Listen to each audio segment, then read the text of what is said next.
What's up, players? It's Eugene back on a Veterans Day, which is why I'm streaming in the middle of the day. Normally, I'd be at work, like probably a lot of you would have been. So yeah, let's first go ahead and check into the chat real quick. Super Mega Graphic 64 is the first one here, my buddy Cyrus, and he's got an interesting question. Do you say NES or NES or NES? I'm thinking people who say NES, it's a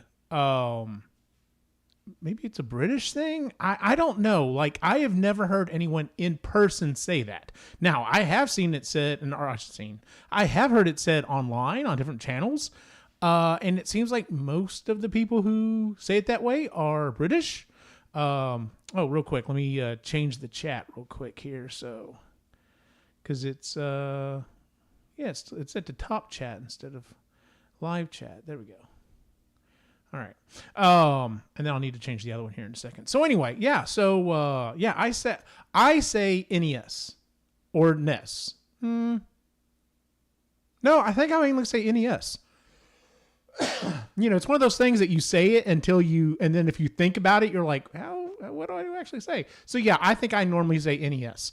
The ones that drive me insane are the people who call the Super Nintendo, SNES is okay, but SNES drives me insane. Like, and NES kind of does too. Like, it's an S. S doesn't make a Z sound, but whatever.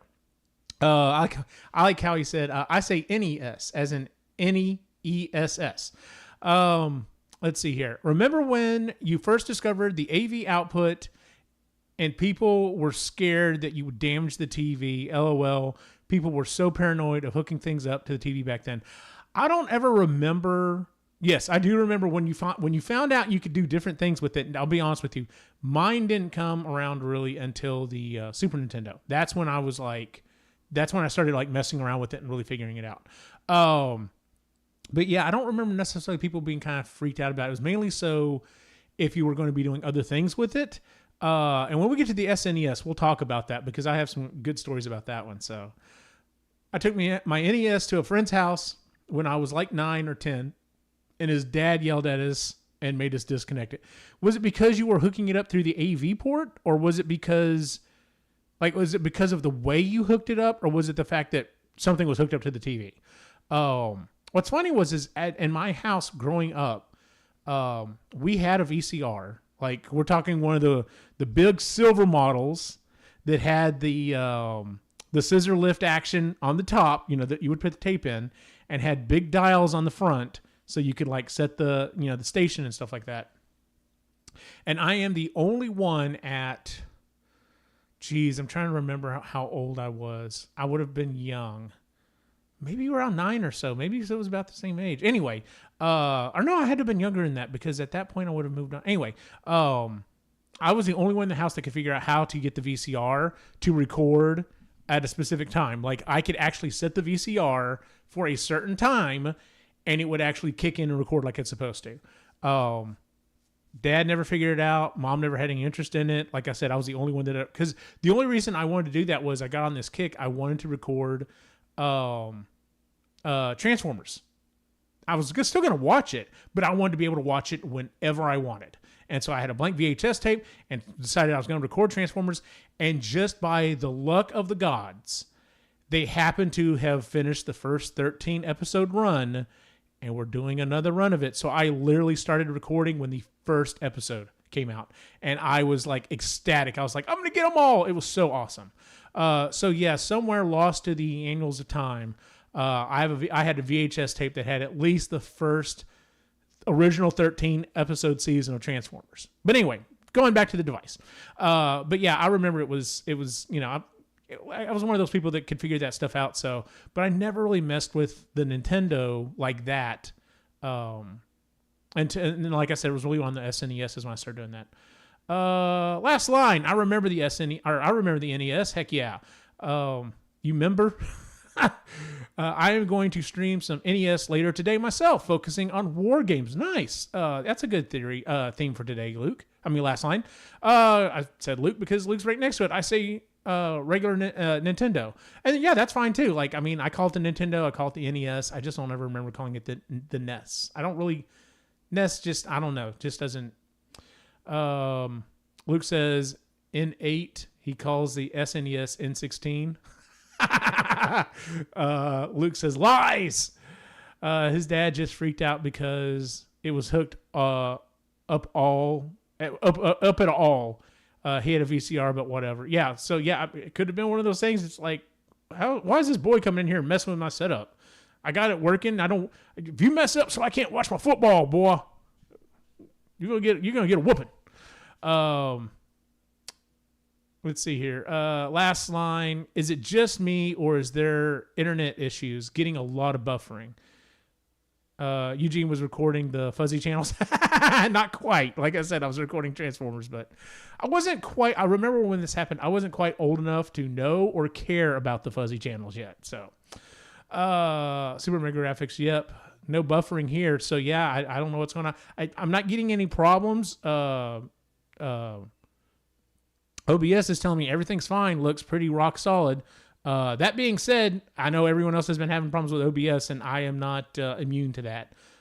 In fact, my boy is specifically staying away from doing this last update like the plague, because he's like, man, I haven't had any issues. I'm like, they're coming for you. They're coming for you, boy. Let's see here. How's your OBS looking? Yeah, no buffering for me. Same thing, Luke. Let me check something else on YouTube, see if I'm having that same issue there. Okay, last line, hopefully be back. All right, so today we're moving on. I'm talking about all the consoles that I've owned, and I'm starting with the games that I've owned. Well, for the most part. I mean, depending on where I move on after this, I may do some other stuff. But anyway, so today I'm talking about the NES, or Nintendo Entertainment System.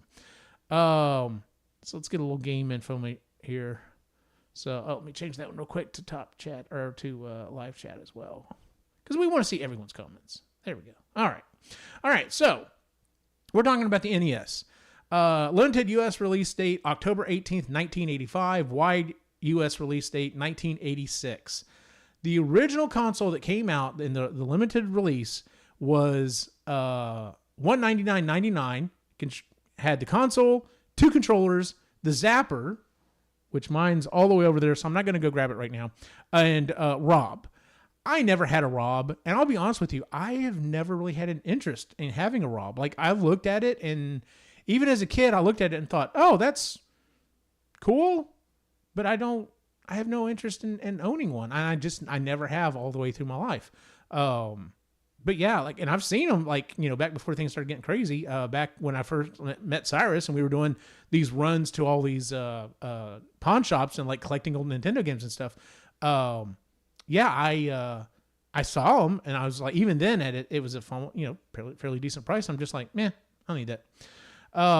But yeah, so if you throw it in an old inflation calculator, the information that I saw on this, I didn't look it up for 2025, but the article I saw on this said that in 2024 it would be the equivalent of $576. $199.99 would be the equivalent of $576. It's one of those things that, like, inflation calculators, I always find, I don't want to say they're wrong. It's just like kind of hard to imagine that, like, the amount of energy it would take me today to save up $576 for a game console. Or to, or just to put the idea that, hey, this new console came out, I'm gonna buy this for $776, $576. Yeah, like that's hard to imagine. But I guess my parents had to do a similar calculation back in the day, whenever it came out. So, let's see here. Last line's back. I'm back. Seems good now. Had to reboot YouTube. Yeah, good old YouTube. Luke's Awakening, changing my encoder, fixed my OBS issues. Sadly, it only want to work with X264. Yeah, I remember you saying that in one of your streams, that you were having to use that instead. So, Rob and the Power Glove never made sense to me. Same, Luke. Absolutely. Yeah, the Power Glove was also something that I just looked at it and I was like, that looks cool. But like, it was never something that I was like, I've got to have one of those. Add Trump tariffs on there, and it would be $700. No joke.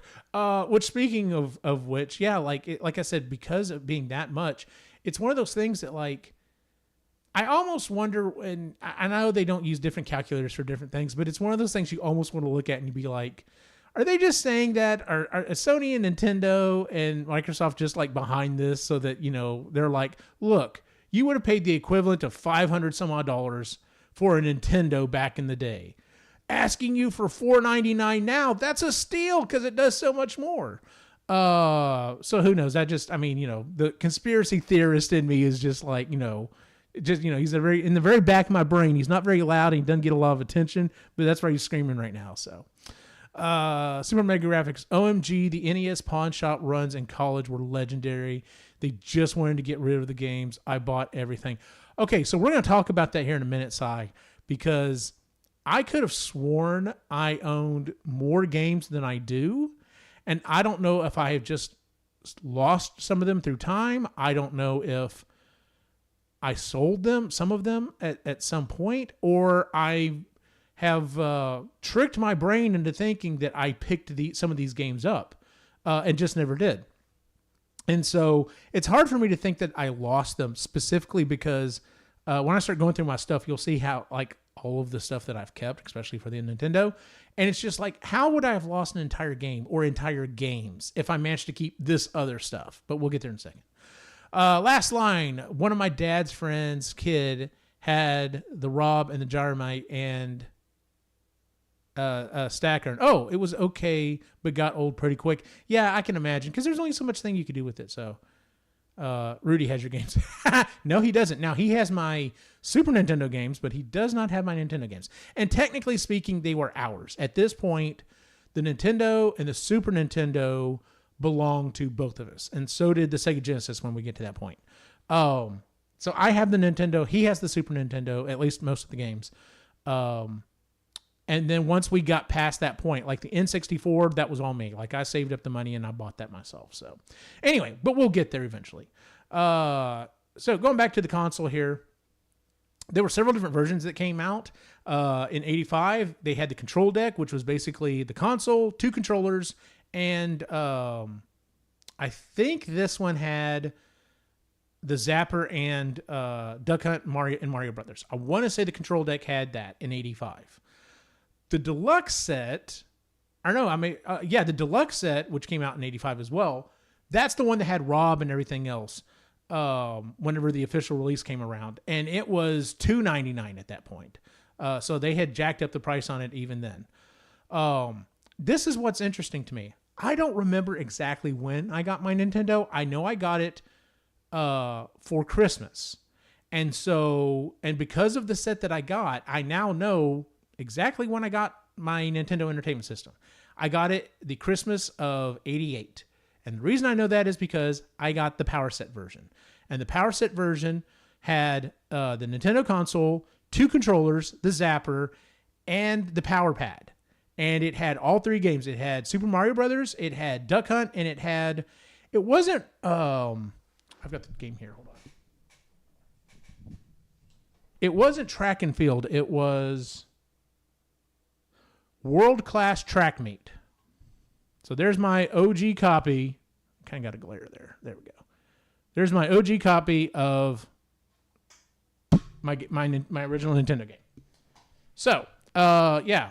Have you seen 8-Bit Christmas? Such a great movie. Dude, yes. I did not see it for years. Like, I saw the trailer for it when it came out, and I thought, man, that looks like a good movie. But for whatever reason, I never went and saw it. And then it was out. Or maybe it didn't actually come out in theaters. Maybe it was on Hulu or something. But anyway, I didn't see it for a year or so. I just saw it a couple of years ago, and you're right. It is such a good movie. Like, it captures that classic feeling of being a kid and lusting after Nintendo so well. Even though, and we're going to get to this story when we get to December and we start doing Christmas stuff, I was not one of those kids. I was not one of those kids that was lusting after Nintendo. But we'll save that story for later. And then the action set came out in 89, and I think that was one with the Zapper as well. And there was one more I didn't put on here that came out a couple of years later, and it was basically the console, 2 controllers, and it came with Super Mario Brothers 3. But yeah, I have I have one from 88. So we're going to go back here to, let's see here, just the camera only. So, because it's show and tell time, gentlemen. I would say ladies, but I don't think there's any ladies in here right now. So here we go. Here is my original OG Nintendo Entertainment System. I'm sure that like most of them, it has some yellowing to it. But I don't think mine is not that bad. I think mine has got a pretty good color on it. I don't think I would have to ever do anything like retro brighting or anything on it. It does still work. I mean, I haven't hooked up. The last time I hooked this thing up was when my boys were a lot younger. I hooked it up to a TV and we were playing some OG Nintendo games. So I do remember that. But yeah, it still works. And yes, it does have the AV ports out here. Good old yellow and red, not even stereo, red and white. And then on the back here, we've got your RF switch, your channel adapter, and then your power adapter. And then, of course, on the bottom, and I do still have the cover on it,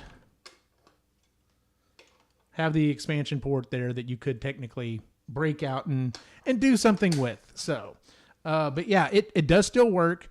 Like all Nintendo systems, pretty much, I guarantee you that the pins probably, I'm just doing a quick look in there. The pins look okay, but I guarantee they probably need some work or they just need to be changed out. I was thinking about this last night when I was thinking about what I was going to talk about on the show. And so this is probably a much larger conversation for, I don't know, maybe I'll save it for this week's EG Live and it'll be like our third story and Cy and I can talk about this. But here's the thing, like this is my personal one. Like this is the one I got as a kid. And so the thought of what would I do with this thing? Well, I'm not using it, but I'm also not going to get rid of it. Should I kind of look at it about 3 different levels. Level 1 would be, I probably should at least at bare minimum, take the thing apart, give it a good cleaning, see if I can bend any pins back that need to be bent, or replace the pin adapter in there. And so it should work just fine. And leave it just like it is. Level 2 is, if I was going to actually use this thing all the time, I would actually consider buying one of those systems. I've seen those things where there's an adapter out there that someone has made. You have to go in, take the thing apart. I'm sure y'all probably, knowing the people who are in this chat, probably know exactly what I'm talking about. That it goes in, it doesn't modify the outside, but it makes it so that you don't push the game in anymore and push down. Like you just slide the game into it and it works just great. And so, yeah, like I would actually maybe consider that if I was going to continue using it, because I think that is a decent enough upgrade. It would warrant the cost, which leads to number 3. Number 3 is, like I said, the outside looks in really good condition. Like I did take good care of this thing.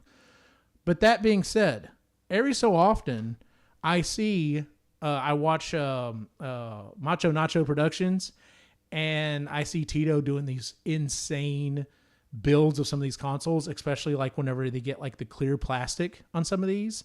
I've seen someone, I don't know if it was a special edition one or someone did the work and did it, but I've seen one that was done. They basically painted everything like a piano black. Man, that ended up looking sharp. But here's the thing, and here's the conversation that, like I said, maybe we leave for Thursday night. And that is, what are your thoughts and what are your feelings on modifying old consoles? I know there are purists out there. There are people who are just absolutely against anything like modifying it. Like basic repair is about as far as they'll go. If it's broken, fine. Fix it so it's working the way it used to work, and that's it. I'm not in that camp. I'm not personally like, it's your system, man. You do whatever you want to it. Like if you want to slap a coat of paint on it and, do whatever, that's on you. Me personally, I don't think I would really do anything to this thing except for maybe just get it back into really, fighting shape. Like I said, do it, give it a good cleaning, maybe, change out the pin adapter if I need to. And that's really about it. That's all I would do to this system. On the other hand, I modified. I had an Atari. I had a Game Boy Advance, and it was the first gen one, the flat one, the one didn't flip and stuff. And I did a mod on it. I did an okay job of it. It wasn't great, but I added a backlight to it, and it made it so much more playable. But I ended up selling it because I got a DS, and of course you can play the advanced games on it. And so, I was just like, I thought about it, and I was just, once again, going back to Tito's channel, like he's done this, he did this like gorgeous Game Boy Advance that was like a clear case, and it like, it had the, it had a rechargeable battery in it. It had a better screen on it. It had like metal buttons and stuff. Like he went all out on this thing. He spent I think he said if you're going to do it, like conversions and stuff, it was going to cost him $300 or $400. I was like, man, that's a lot of money to spend on that. But if that was the case, number one, I don't own my Game Boy Advance anymore. So it's not my OG original one. And so I think I would be a lot more open to like doing heavy modifications of one. Like if it was just a Game Boy Advance, it wasn't my Game Boy Advance, I'd be a lot more open to it. So same thing, kind of thinking about it here with the Nintendo. Like this is my OG one. I don't think I would ever do anything with it. But if someone gave me one, I don't think I would be above, hey, let's have some fun with this thing. And I know this is the same for a lot of stuff. I follow a guy on YouTube. I'm blanking on his name right now. Anyway, he does a bunch of he's a big time maker. And anyway, he was talking about on one of the podcasts that he's on how he bought an old hearse, and one of the other guys just kind of in passing just asked him, so are you going to turn it into a Necto? And he's like, oh my God, you would not believe the raging war online for people who are just like, you keep, like if you get an old hearse or an ambulance or something like that, don't make it a Necto. There's too many of those damn things. Don't do that. That's, you're killing the soul of that car. You should bring it back to the way it was. And then of course there's the other side that are just like, dude, if you've got an original one, why not? Like, why would you not make it like one of the most iconic vehicles in movie history? But yeah, so I know there's a huge divide of people on that. And even on some of the other channels, the repair channels I watch, you see people that talk about, like I know there's a bunch of debate online about retro brighting, whether or not it's going to eventually, eat away at the plastic and maybe cause the plastic to start to get brittle, or, should you even do it at all? Like that console aged, just like let it age and let it be its own thing. The same thing happens in the toy collecting community. Although I think most of the toy collecting community is already to the point that like most of these older toys are already getting brittle and trying to fall apart. And so the idea of trying to bring back their natural white and accelerating that process is just like, no, can't do that. It's just, sorry.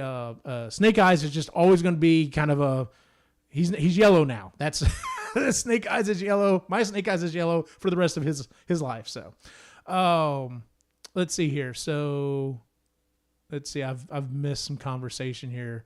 I had the one with the orange zapper. See, I had the one with the gray zapper. I always wondered, why did they change the color on that? I always thought that was weird. Super Mega Graphics, the orange zapper tastes way better. Fair enough. Works better too. Does it?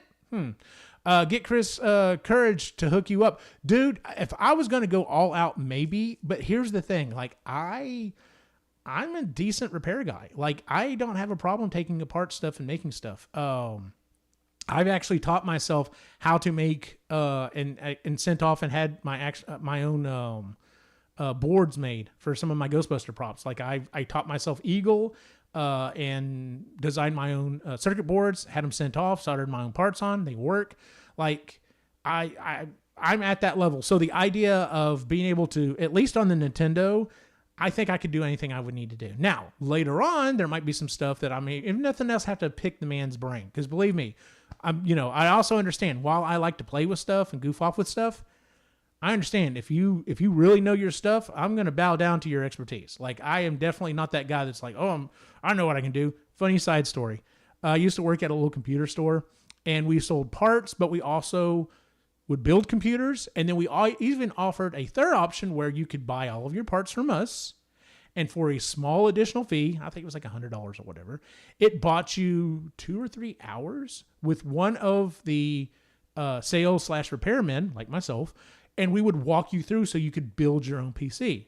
And we had this one guy come in. I want to say I know he was higher ranked in the military. I don't think he was a general, but he was getting up there. And he came in and bought all of his parts. Was totally like, we're like, oh, is this your first build? And, are you upgrading or whatever? He's like, no, it's my first build. And we're like, well, we offer this option. He's like, no, I can figure this out. I'm like, all right, dude. Yeah. I mean, you're probably a smart guy. You should be able to do this. He comes back a day or so later and he's like, well, it doesn't work. Something's wrong. Almost just only a bad part. And we're like, okay, well, we sold you all the parts. So we put it up on the cabinet. We plug it in. We fire it up. No, nothing. Like, we're not getting anything out of it. We're like, okay, I don't know what's going on. So our repair guy pops to the side off the case and was like, looks at it. He's like, well, everything looks like it's plugged in. Okay, blah, blah, blah. And so he goes to take the, I'm sorry, Cyrus, I know I'm triggering you here. He goes to take the heatsink and fan off of the CPU, and it like ping flies off of this thing. And we're like, what the hell? This gentleman thought he knew everything he needed to know, but apparently what he didn't know is there's a little lever there on the pad for the CPU that you have to lift up so that it slightly slides over so those pins can go in there. And then you slide it back down, pull it back down, it slides over and locks it in place. I don't know how the hell he did this, but he managed to mash that CPU and get that CPU fan on top of it. Literally every pin on this brand new AMD, what would it have been? Would have been a Thunderbird. Whatever the highest model they had at that time. Every single one of the pins on the bottom of this thing was just completely bent. It was like, dude, you completely fucked that $400 CPU you just bought. And of course he's like, well, can I get a refund? No, you can't get a refund. We don't refund dumb. So anyway, I get it. Like I said, if I get in over my head, I know I can call people. So, and I'm not above doing that. Let's see here. Didn't I give you a replacement pin connector? You know what? You might have, but I'll have to check. I'll have to look. You know what? In fact, there's a little baggie over here with the rest of my Nintendo stuff. I wonder if that's what it is. That might be the replacement pin connector on there. That might be a project for the next couple of weeks here at work if I get bored. Let's see here. Replacement connector. Blinking light when. Okay. I would never have a console modded. Sure you wouldn't. At first, I had to check to see who wrote that.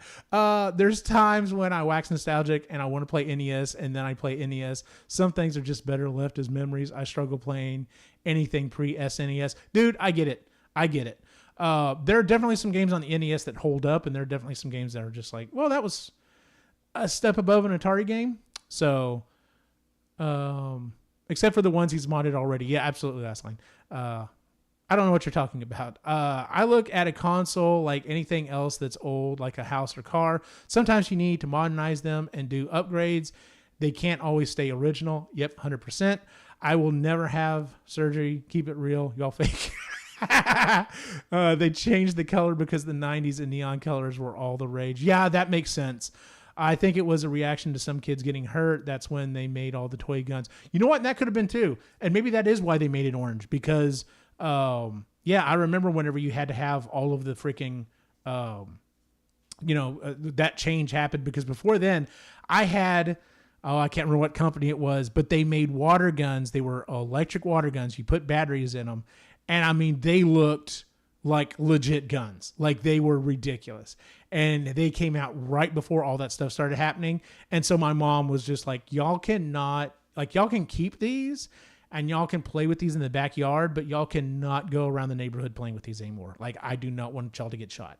And looking back as an adult, good move, Mom.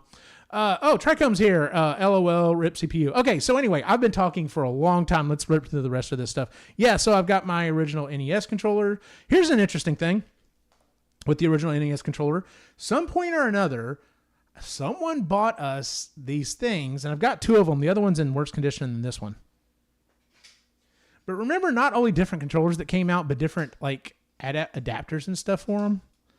So at some point or another, we got 2 of these. And it actually, I remember there was a different one. That's what that hole's there for, because you can change out the pin. But it was like more of a mushroom shape. And so what the idea for this was, is it would do this, and it would come around here and clamp on. And this was supposed to be better, so that, this would be pushing down on the D-pad. And I'm telling you right now, feeling this right now, I question whether or not it's completely pushing down the D-pad and where it's pushing it down. Like, this just does not seem, and I know I never used this thing. I want to say we probably got it as a gift for Christmas or a birthday or something like that from a well-meaning, family member. Hey, what are the boys into? Oh, they're into Nintendo. And this was a gift that we got. And I've just held on to it ever since. I just can't bring myself to get rid of it, just because now it's just like this weird piece of history. So, but yeah, so I got my original Nintendo controllers. I have my Zapper over there. I forgot to grab it. We'll talk about that at another time, though. I'm pretty sure my brother wanted this. I don't ever remember wanting it. Maybe I did. The weight on this thing is so awesome. But yeah, and I'm not even % sure my Advantage still works, but this is still one of the most iconic, awesome controllers ever created. The biggest problem with it is I'm not a joystick guy. I never have been. Even when I play arcade games, a joystick is fine if I want that nostalgic feeling. Like if I'm just goofing off and wanting to play an arcade game just to play an arcade game. But like if I want to get serious, I've always been a crosspad guy. I know that a lot of people are just like, oh, the crosspad's nowhere near as exact. You know what? You do you, man. But for me, like... now, the other thing about this is, like I said, I don't remember if it works or not. I need to try to I want to say the last time I tried to mess with it, it didn't work. But I need to look into that. But there's another problem that I have with this is that if it didn't work and there was absolutely no way to fix it, there's a Ghostbusters 2 prop that use this as a base, and it has crossed my mind at least once, and I just can't bring myself, going back to that kind of conversation I was having earlier, I just can't bring myself to modify this to turn it into said prop. But like I said, if it doesn't work and I can't fix it, maybe. One more thing before we actually start playing games. I've got one more controller here that I have to show off, and Cyrus has told me point blank that is one of the worst controllers that's ever been made. I can't believe you used it. And like I've said before on this show and other shows, I normally just stick with the controller that comes with the console. Like I've just kind of always been that guy. But when I was growing up, this was my go-to weapon right here. I understand this is not great. For me, when I was growing up, it was fine because you can actually use the outside edge of it as well, and it would register. But the idea was you could use this and go all around this way. It probably needs to be cleaned. Once again, I don't remember if it still works. I need to play with it. But I loved this controller. And let's be honest, this is the precursor that led us to every other modern controller. You've got the slight angle of the buttons. You've basically got a 4-button situation, even though 2 of them down here are turbo. You've got your select and start. If you could literally change this to a normal crosspad, I would say this is the ultimate NES controller. Fight me on it. But I get it. As I've gotten older, yeah, it just doesn't quite make as much sense as it used to. But yeah, I freaking love this controller. Still love this controller. All right, I got to check and see what's saying on in the chat because I know there's some conversation going on here. You need a theme song that says something along the lines of video games and so much more. Yeah, I guess so. Probably does. They're all like tanks. The NES Advantage is so good. You can get them for like $25. Make it. Yeah, you know what? And it's one of those things I keep forgetting about. I go to that big convention in Austin every year, Classic Game Fest, the one that I want Cyrus to come down and come with. I'm sure if I really looked, I probably could find one that's broken and being sold for a dirt cheap price and grab one that way and make it. And that way I could keep this one as my original one. So The advantage gave you an advantage for NES games. Yeah, I guess if you were a joystick person, absolutely. The Max is an abomination. See, there it is. Oh snap! The D-pad that haunts my dreams. The NES Bone style controller is my favorite. Dog Bone way better. I never had one of those. Cyrus is the only person I know that had a Nintendo, the whatever Gen 2, whatever you want to call it, the redesign, the top loader. And why is it that people look down on that one? Like, I've heard a lot of people talk trash about that one, but I thought because it was a top loader, it got rid of a bunch of the problems that this one had with like the pins and stuff. Am I wrong about that? But yeah, when I saw that controller, I was like, oh, that's much better. Because it very much kind of mirrors the Super Nintendo controller. But yeah, like still love that controller. But yeah, and I never had one of those NESs. So, all right. Let's get into some actual games here. I am not going. Luke's Awakening top loader was the best. Oh, okay. Yeah, maybe I just heard something wrong about it. So it only had RF output. Okay, so maybe that's what it was. Is it didn't have the AV out on the side of it. So, and I could see that that's weird. Why would they not include that? Because it came out so much later. More and more people were using the AV ports. That seems like a miss. The output of the America top loader was the issue here. Okay, so the all three, yeah, y'all are saying the same thing. So, but yeah, so there are certain games that I am holding back. There are certain games I've already played. Like I've already played the first 3 Castlevania games, and I do own those games, but I'm not going to go back over those. I'm also not going to start with the game that came with it because I'm saving that story for Christmas because I got this guy at Christmas. So we're going to talk about that a little bit later. So instead, we're going to go through the remaining games that I still own in alphabetical order. And the first one we're starting off with is Bad Dudes. Released in 1988. This is one of those games I could not find a Luke's Awakening Japanese top loader has AV. Oh, that's cool. Bad Dudes. From Data East, I could not find a more exact release date on this. Like everything I found was just 1988. The U.S. release removed political references to Ronald Reagan. Didn't realize that. And there's a secret ending where the president offers you a burger. I think I've gotten that ending. I know I have beaten this game as a kid. I know I have. And so we're going to play it right now. But this is one of those games that if you've never played it, it very much, I need a drink here. It very much is one of those games that once you like figure out the bad guys, as long as you stay on top of them, the game is manageable.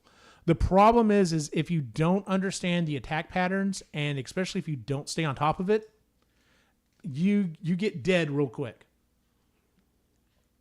All right. Sometimes I feel when I'm going back through some of these older games, I should have like a bag of Cheetos or Doritos here and a Mountain Dew because, I mean, I guess that's a little bit later on. I guess that'd be more like Super Nintendo, N64, PlayStation like level or whatever. So I guess, I don't know, some kind of chip and a drink, though, is still very apropos for when I used to play these games. So, all right, here we go. Bad Dudes from Data East. There's 30 achievements on it. I don't have any of them.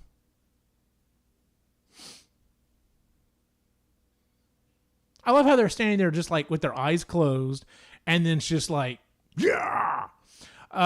It is 1 or 2 players, but yeah. And then you can actually choose which one you're going to be, Blade or Striker. Now, I did look this up. There's a difference between these two, at least on the NES version. And the difference is one guy's a brunette, one guy's blonde, one guy's wearing, I think, like white pants, and the other one's wearing like green. That's it. That's the only difference between these 2 characters. So.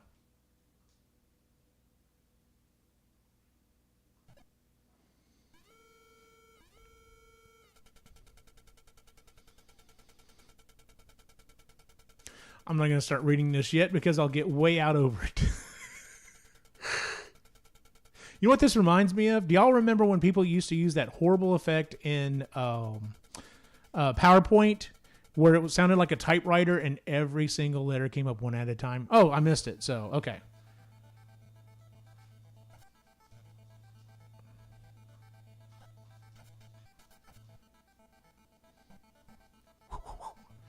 It needs a... It needs a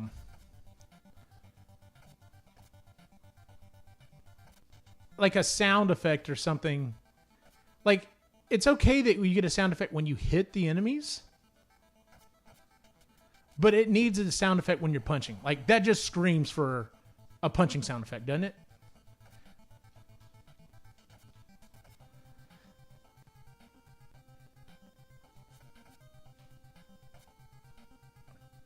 Like,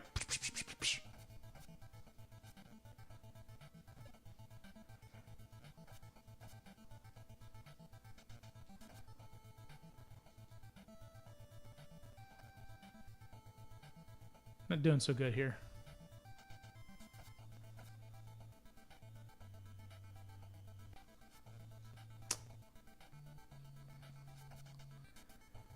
Guess I don't down punch the ninja star. I have to oh, that's right, I have to go down and do this.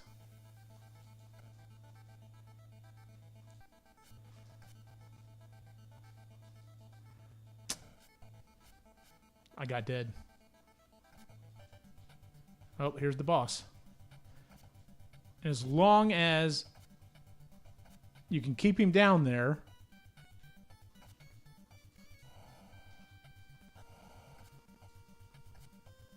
you got him.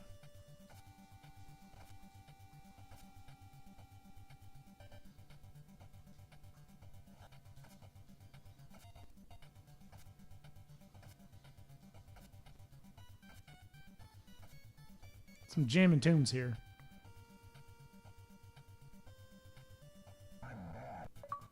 Hear that awesome real audio there? I'm dead.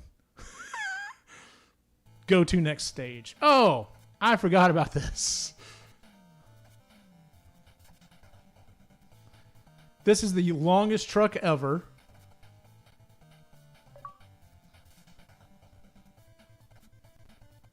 And takes forever to get through.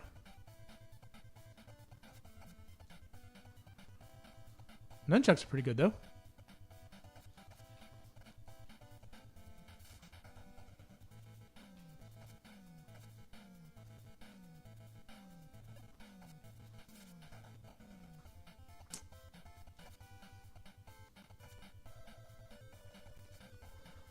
Man. Like, you need a sound effect for the nunchucks, too. Also, these guys are running really fast, or this truck is not really going that fast at all.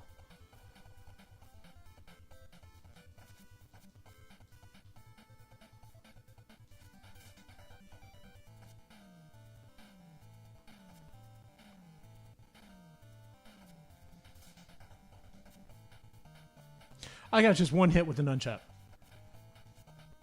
Dang it. So am I supposed to duck down and hit that with the nunchuck?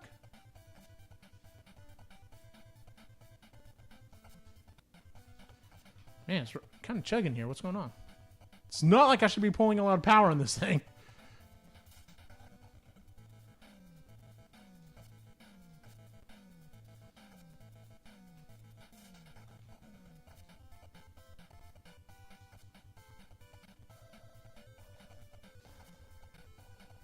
Down to one hit.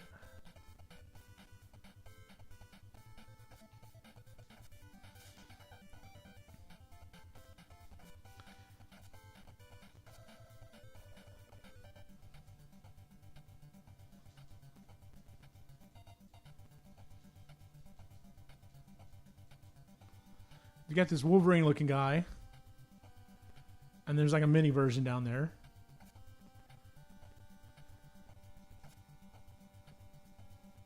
Oh. Seriously?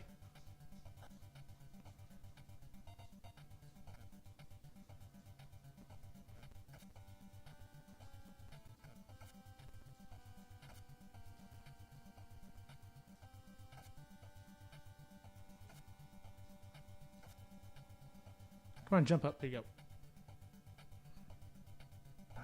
Apparently I don't even have to kill that other guy. He's just hanging out. All right, let's see here. No game audio? Y'all aren't getting anything? Well, it looks like it's getting audio.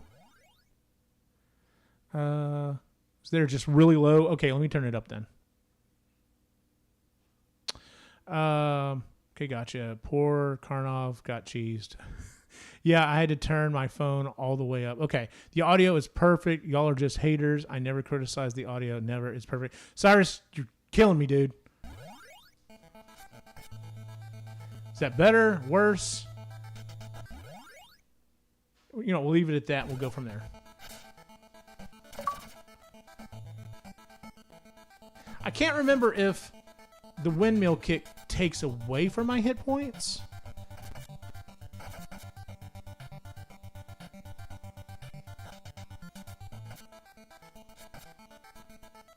And I just know you can't do it all the time because it's super powerful. Otherwise, you'd be like unstoppable.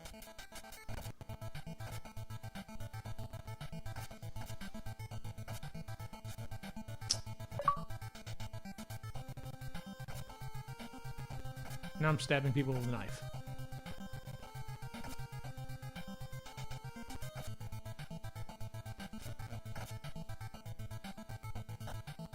He's got some ups.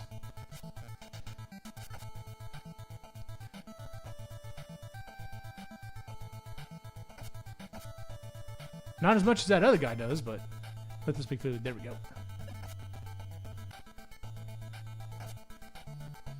Oh, come on. Turn around, dude.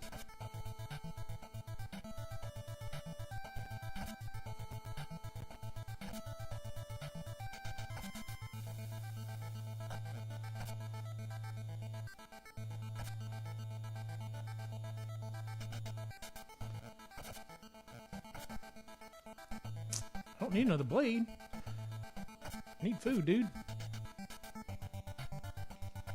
Ah. That almost dropped me down into the sewer. That was going to suck. I think this guy teleports or something.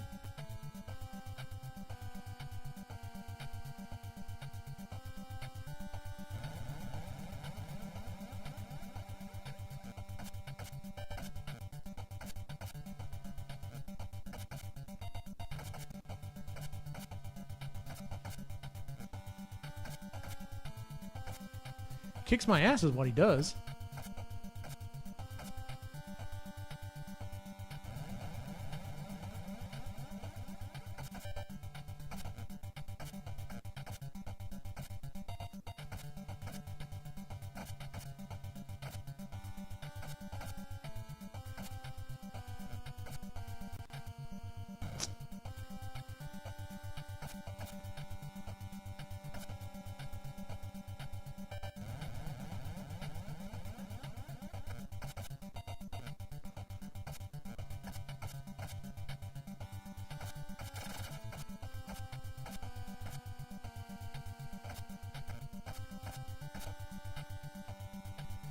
Sweep the leg.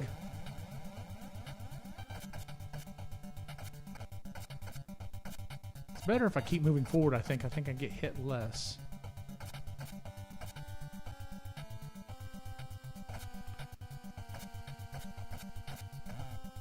Got him. I'm dead.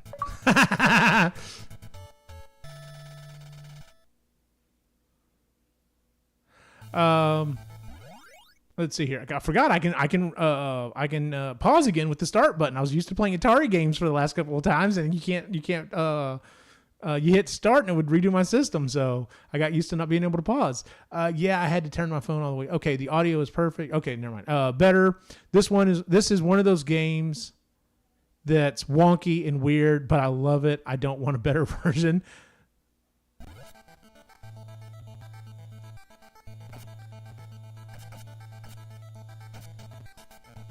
Although it would be kind of fun to see what a modern version of this would look like.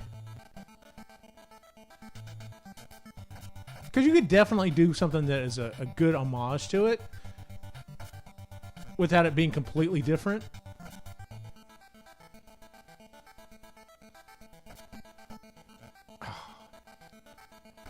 Why can't I have that dude's sword? Oh, that sucked. That dude would just like totally like set himself on fire and ran at me.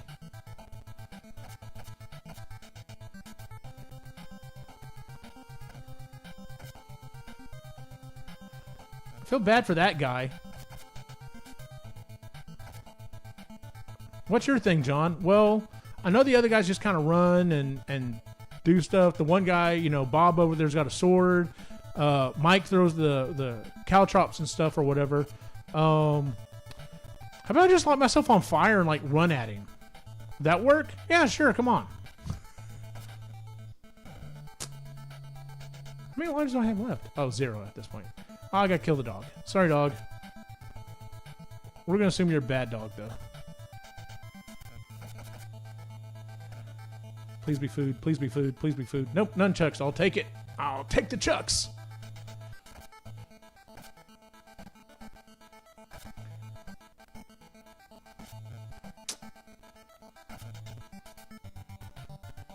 That guy didn't even hit me. He just like ran by me and hurt me.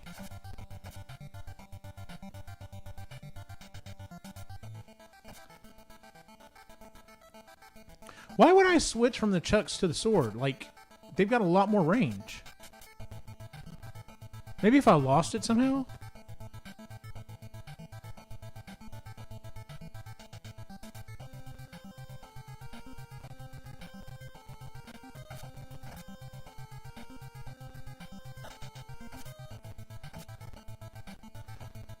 I think I got a chuck right in the face.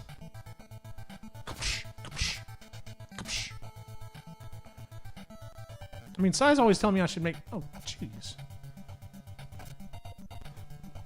What the hell? Did y'all see that attack?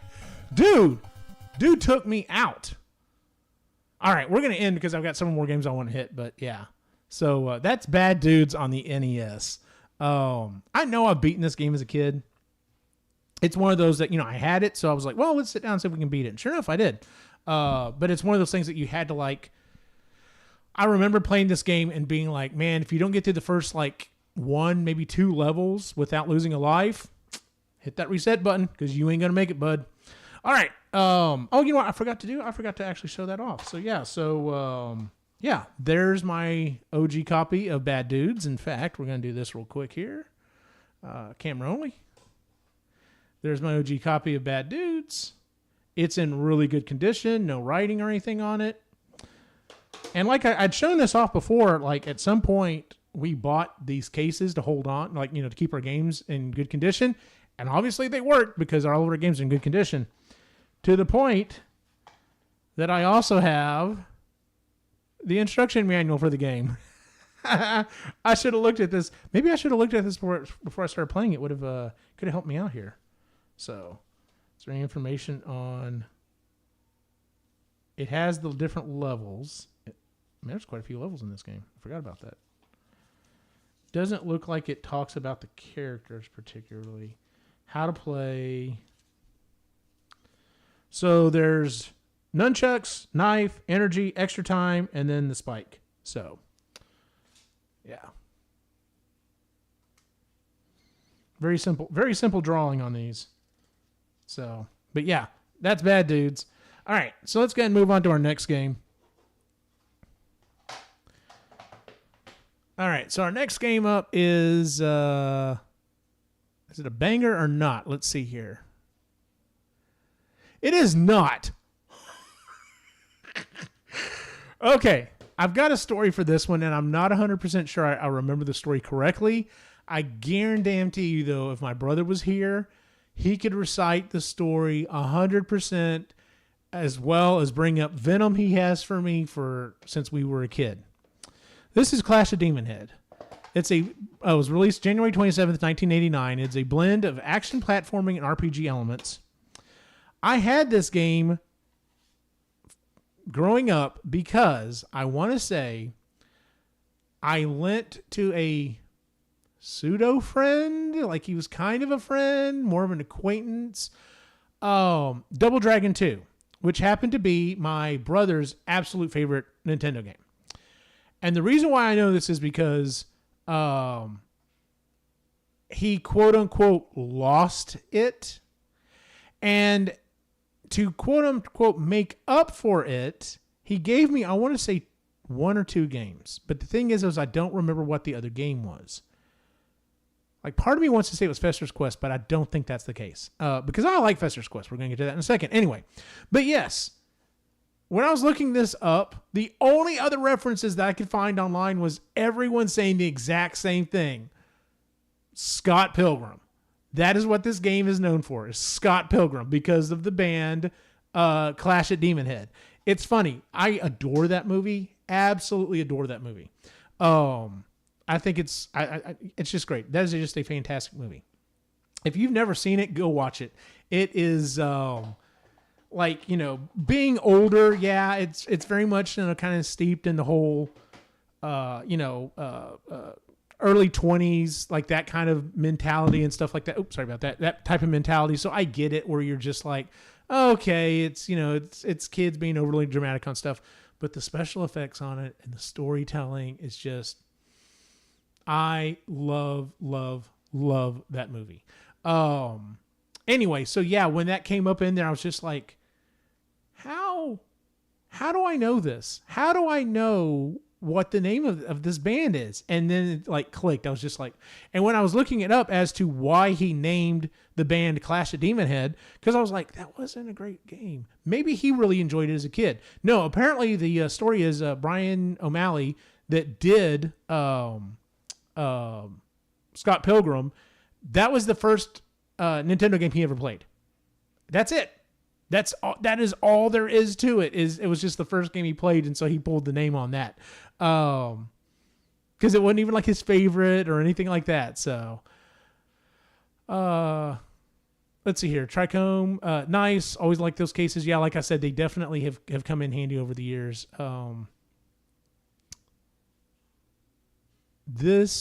They kicked ass on Scott Pilgrim. Band. Oh, this band kicked ass. Yes, it did. You probably should get this game more of a try. A lot of people actually like this one. The actual band is a rock band called Metric. They are really good. Awesome music in that movie. Yeah, dude, yes, that movie has a phenomenal soundtrack. So, and the amount of Avengers that appear in that movie is insane. Oh, I hit the wrong button, so let me get out of here real quick. I didn't mean to go back into this one. I didn't mean to do it. Let's get back out of this one. There we go. Okay. All right. So you're saying I should give it more of a chance. Like, I know I've sat down several times and like played it for a while, but I don't know if I ever like got really far in it. There we go.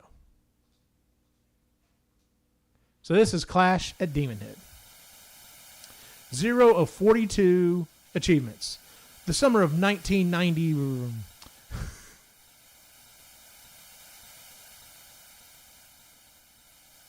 I got some little crabs moving here.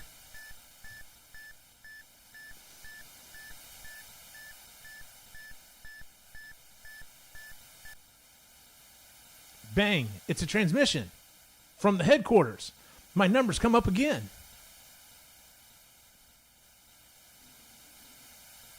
The inventor of the Doomsday Bomb, Professor Plum, has been kidnapped. I've got to rescue him. Good luck. Clash at Demonhead. It's not even start, it's attack.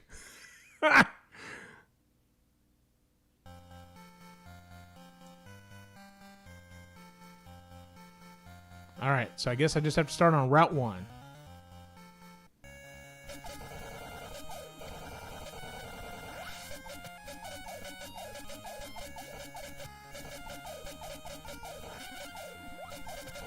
Control's a little weird. Like, you hit it, and like when you stop pressing, you still move forward a little bit.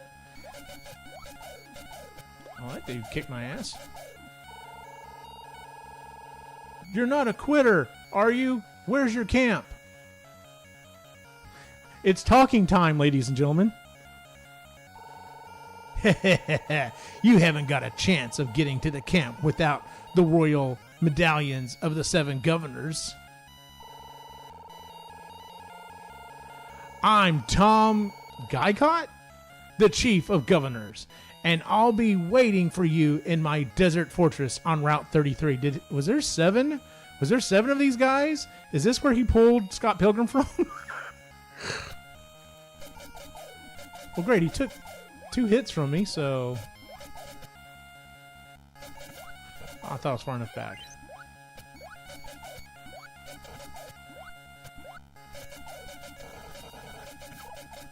Dude! Not doing so well. I don't know how I missed getting killed just then, but whatever. Alright, so select a route. 2, 3, or 4. Press A decision, B select. So I guess 1 we could even go back. I guess, I don't know, let's go 2? Let's go 2. Up! We're going up. No, I didn't mean to do that.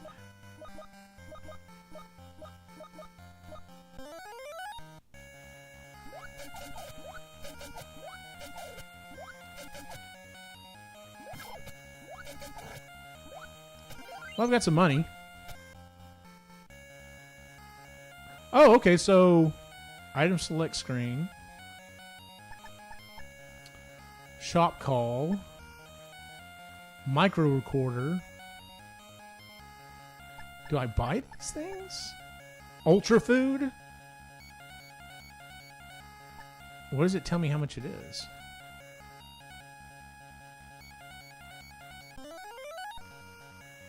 That only healed me once? Man, that... I guess I already owned that.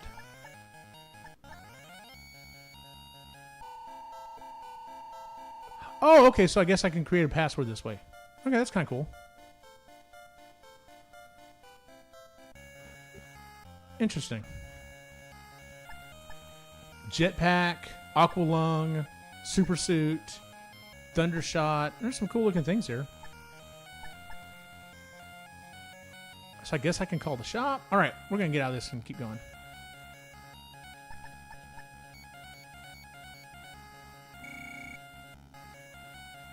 Okay, I was going to say, how do I get out of this? Okay, there we go.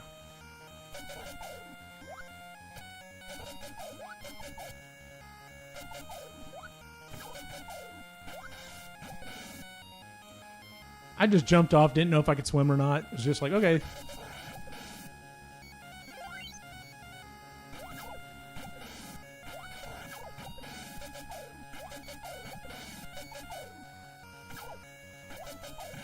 Really? Why are you attacking them? Yeah, it's kind of... The timing on the shots are kind of weird.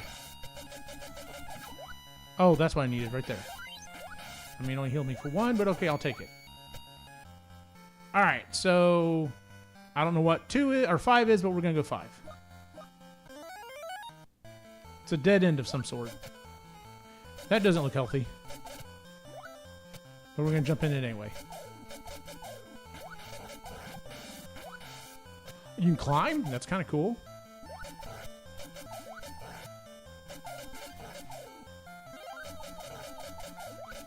Getting some money here.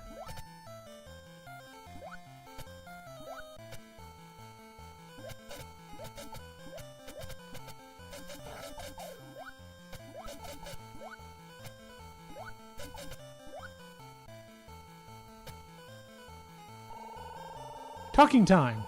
Over yonder, there's a gold mine in those mountains. You can get money for gold nuggets in the exchange store on Route 22. Thanks! Welcome. What in the hell? You're always welcome at the shop.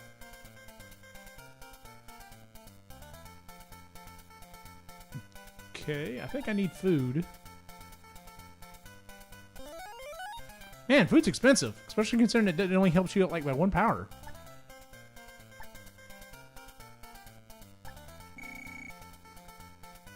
We're developing products for future sales now. Okay. Sure, why not? What is this thing? It doesn't tell me what it is without me clicking on it to buy it. You've made a good choice. You didn't even tell me what it was. I just bought it. Like, can I get an instruction manual or something?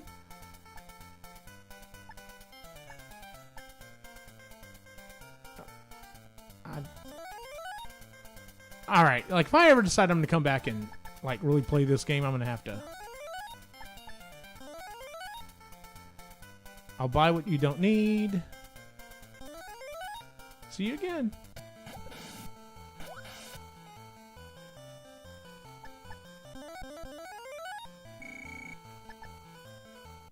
All right.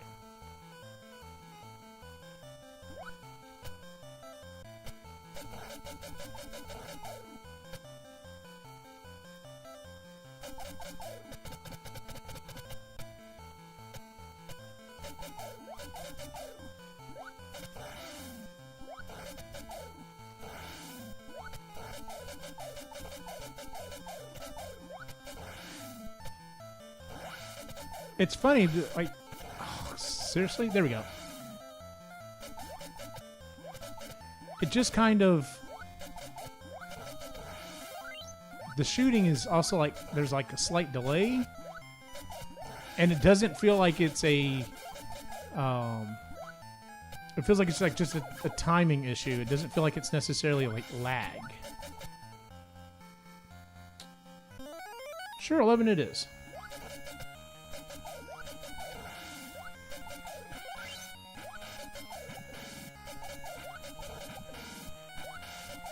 It's probably something that like if I started really sitting down to play.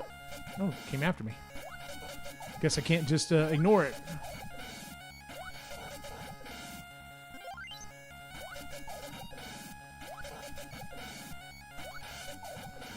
Apparently I can't stay in the water too long, or otherwise it hurts me.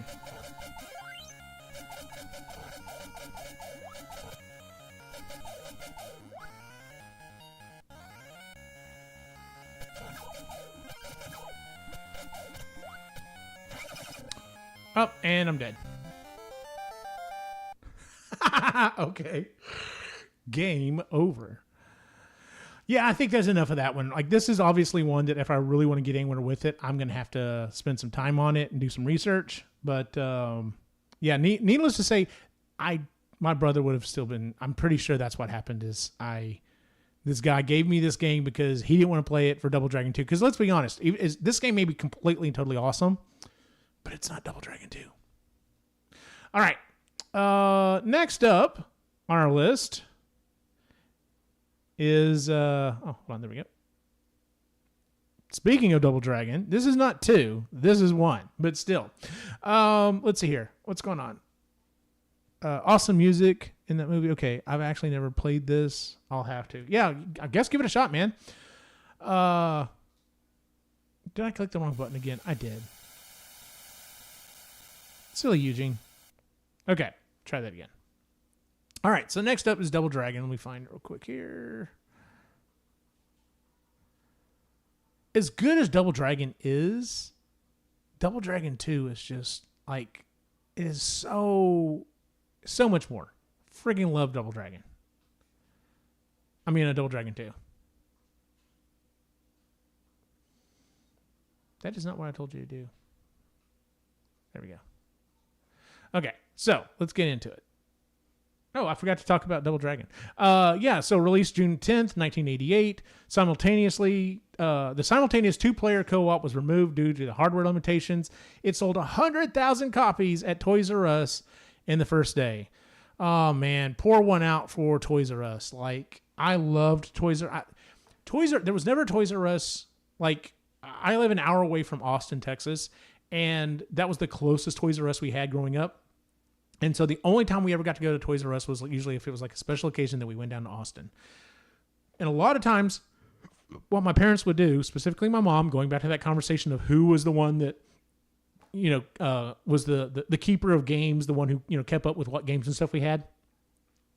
And so we'd go down with my mom about the end of November, early December, and she would let me and my brother walk around Toys R Us and point out things that we wanted for Christmas.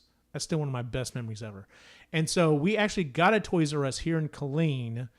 When I was in high school, it moved in.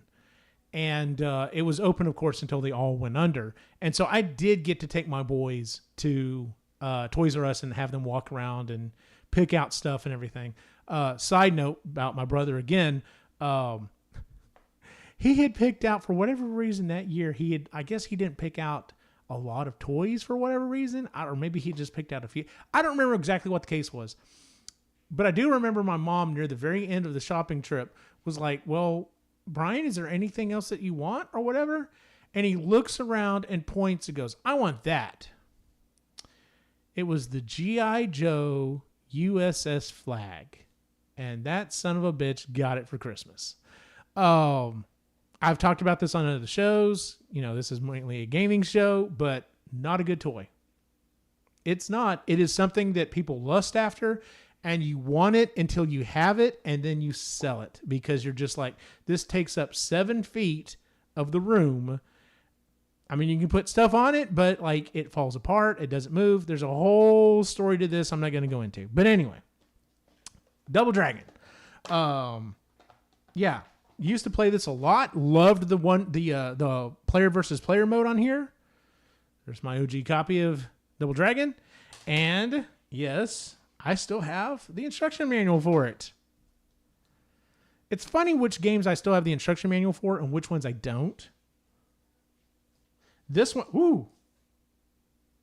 We'll have to get down there and get that. This one's actually falling apart.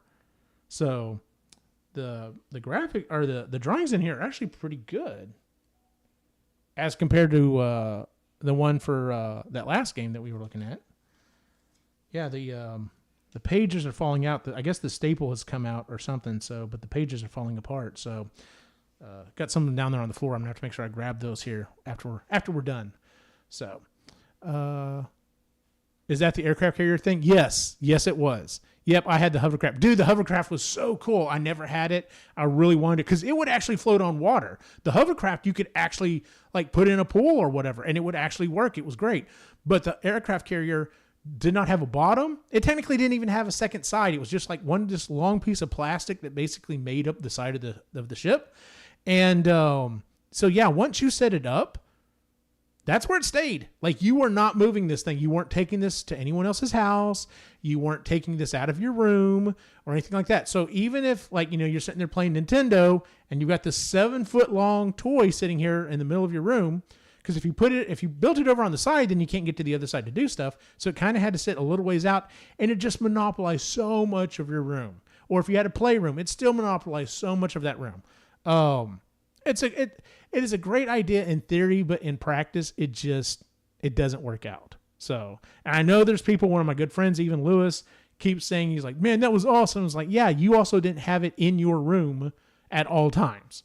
Like, you thought it was awesome because you would come over and play with it for a little bit, and then we would go out and do something else. You didn't have it sitting there, you know, eating up half your room all the time. So, all right, let's play some Double Dragon.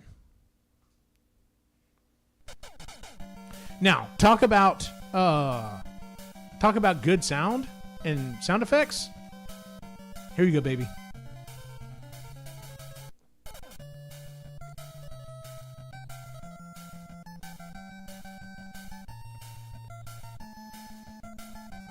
Is OC Remix still a thing? Is that website still around? Because I remember on that website, people were doing different mixes and stuff, remixes of different games. And I know I've downloaded a couple of different, or at least I had at one time, some remixes of this music. This is fire right here, guys. And there's no intro. It just keeps doing this over and over again.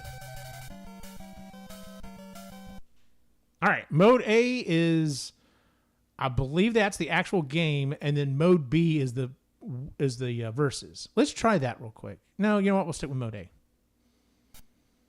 Gut punch.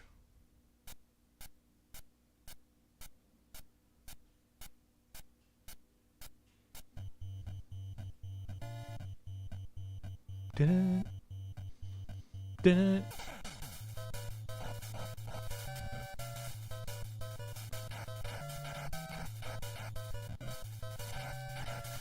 Don't you have a little more reach with the kick?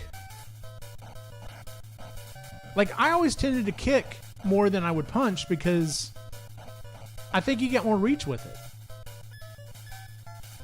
And then both buttons jumps. And you have to unlock, as you get points, you unlock additional abilities.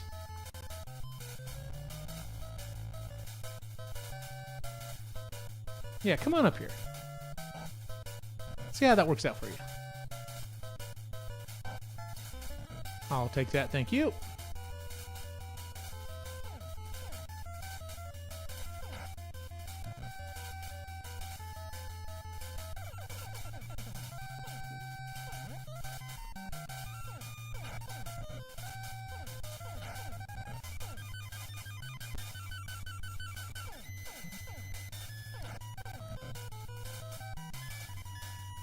The thing I always hated about this is when you get a weapon, like, and you get to like you're going to the next section. Why does it take it away from you? I always hated that.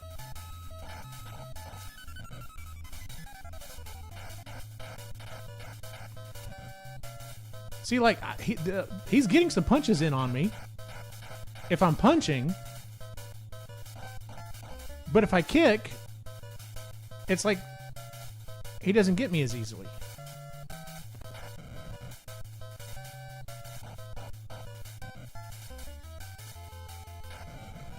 I've always been really big on using weapons or items. Oh, that glitched for a second there. Using weapons or items. Gotta kick her. Alright, so I got something else now. Not sure what I got. I've got the headbutt now. Maybe it's the uppercut?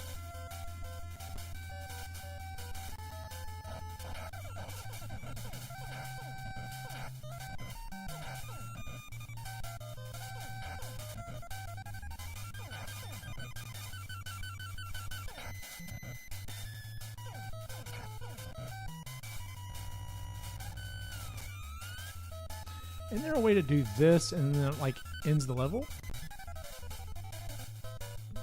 Nope. I just always remember doing that as a kid.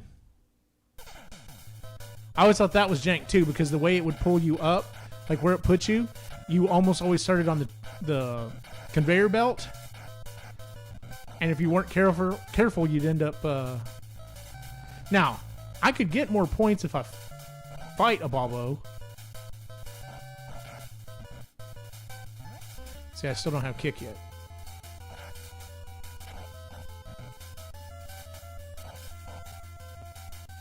No! Don't! Fell off. I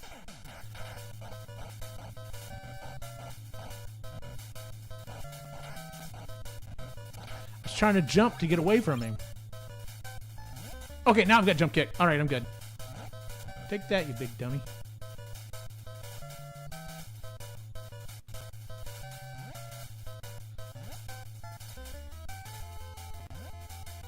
No!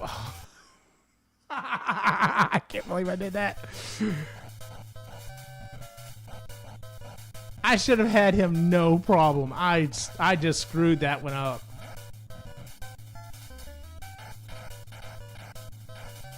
Alright, I got the uppercut.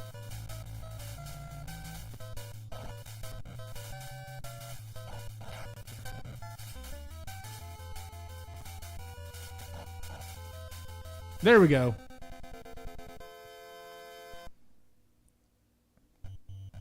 Not like I'm trying to beat the game or anything right now, but still, I just lost 2 lives on mission 1. Oh.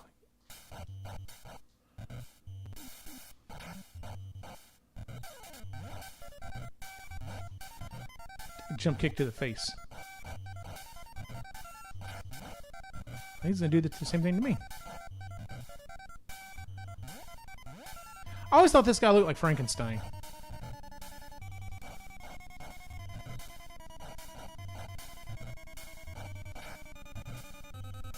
I think the 4th heart is the one where you can start like grabbing them. Oh. And that's when it gets really cool, because then you can grab them and like put a really big beat down on them.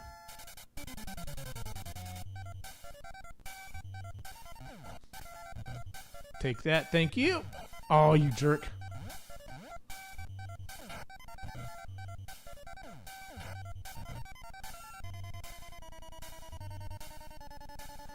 That's a hell of a baseball bat.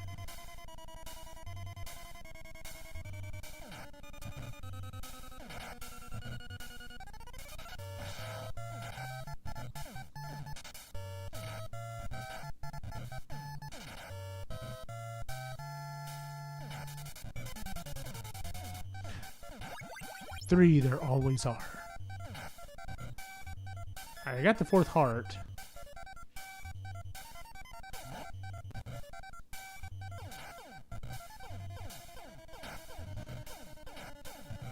But we're gonna whip it.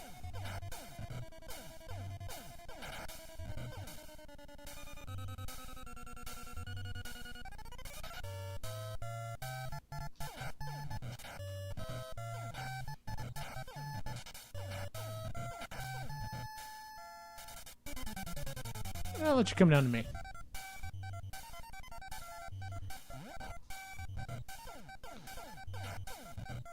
They weren't coming fast enough.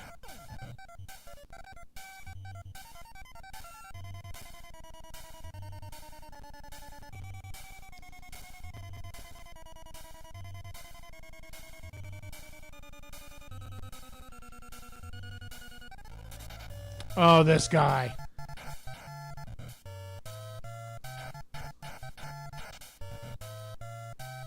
No, I can't do the thing where he's down on the ground either.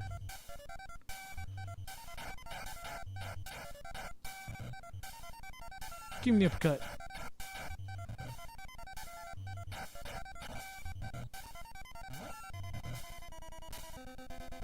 I know on this one I could have just like gone down the stair or the stairs. The ladders. Couldn't think of the word ladder. And I could have just gone down the ladder and it would have caused me to win the match against him, but whatevs. There we go. That's when it gets fun.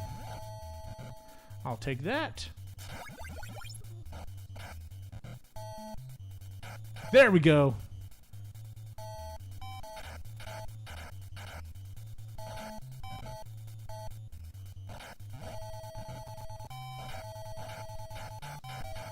Dang.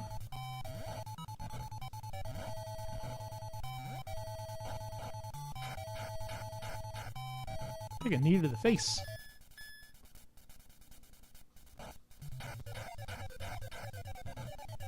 There you go. That's how you do it. See, and this guy throws you off.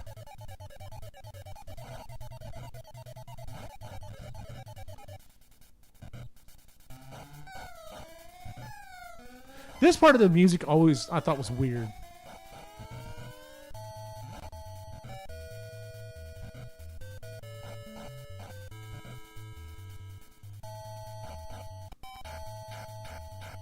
Knee to the face.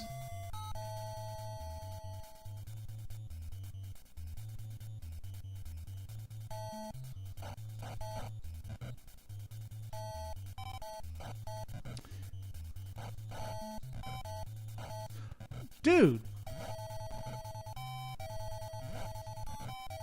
Want jump kicks in the face? There you go.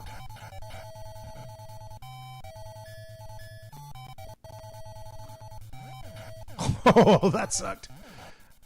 I'll take that. Thank you. Here's another part of the game that really sucked. Was if you didn't get this jump just right, man, you could waste a bunch of lives. Okay, here we go. Read it. Ah, got him. Okay.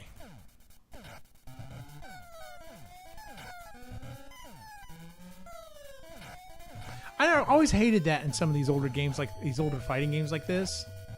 That, like, there was a certain part where you had to get the jump just right. When it's not something you normally have to do all the time. And as a result, like, it was like punishing. Okay, I got something else. I don't know what I got, though. I don't know what other move I've got.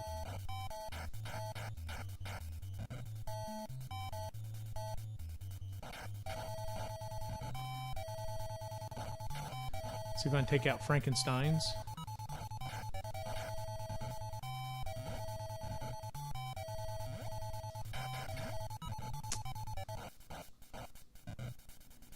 And then a Balbo should be coming out here. And what sucked about this is, as a kid, if you didn't know about this, about like going in there after you fight him, and you just kept going, this level just keeps repeating itself. That's it. because I lost those other 2 lives already. So the composer made some pretty interesting choices on the instruments to use with this track. Yeah, he did. ASDF. Real Goose. Hi man, how you doing? Are the games you are going to play predetermined? Yes. Right now I am playing games that I actually own. So far I have done I did Bad Dudes, I did Clash at Demonhead, and I'm currently playing Double Dragon. And these are all games that I still currently own the cartridges for. Yeah, the platforming sucks in these games. Don't know why they bothered having it. Absolutely. Last line. I just couldn't get the same level of enjoyment playing Double Dragon on NES versus the arcade. Oh, yeah, the arcade is totally different because you can also play multiplayer. That was so awesome. I did like the SNES beat 'em ups, though, and Final Fight and Batman Returns. Hell yeah. And then the other mode is you got to play the different characters. The thing is, though, is you had to play the same person over and over. Like, I don't think you could play this character versus a Volvo. But I don't remember. But, like, look how big the sprites are on this. Like, can you imagine if the game had looked like this?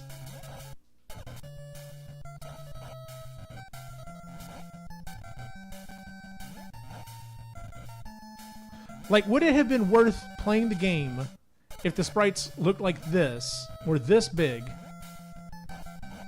and then we just, like, you could only have, like, maybe, you know, 2... Well, I mean, you could only ever have 2 other enemies, so maybe they just couldn't do it. Maybe there just wasn't enough power in the old NES there to have sprites this big and have, you know, more than one enemy on screen at a time, because that would have sucked. This guy is kicking my butt.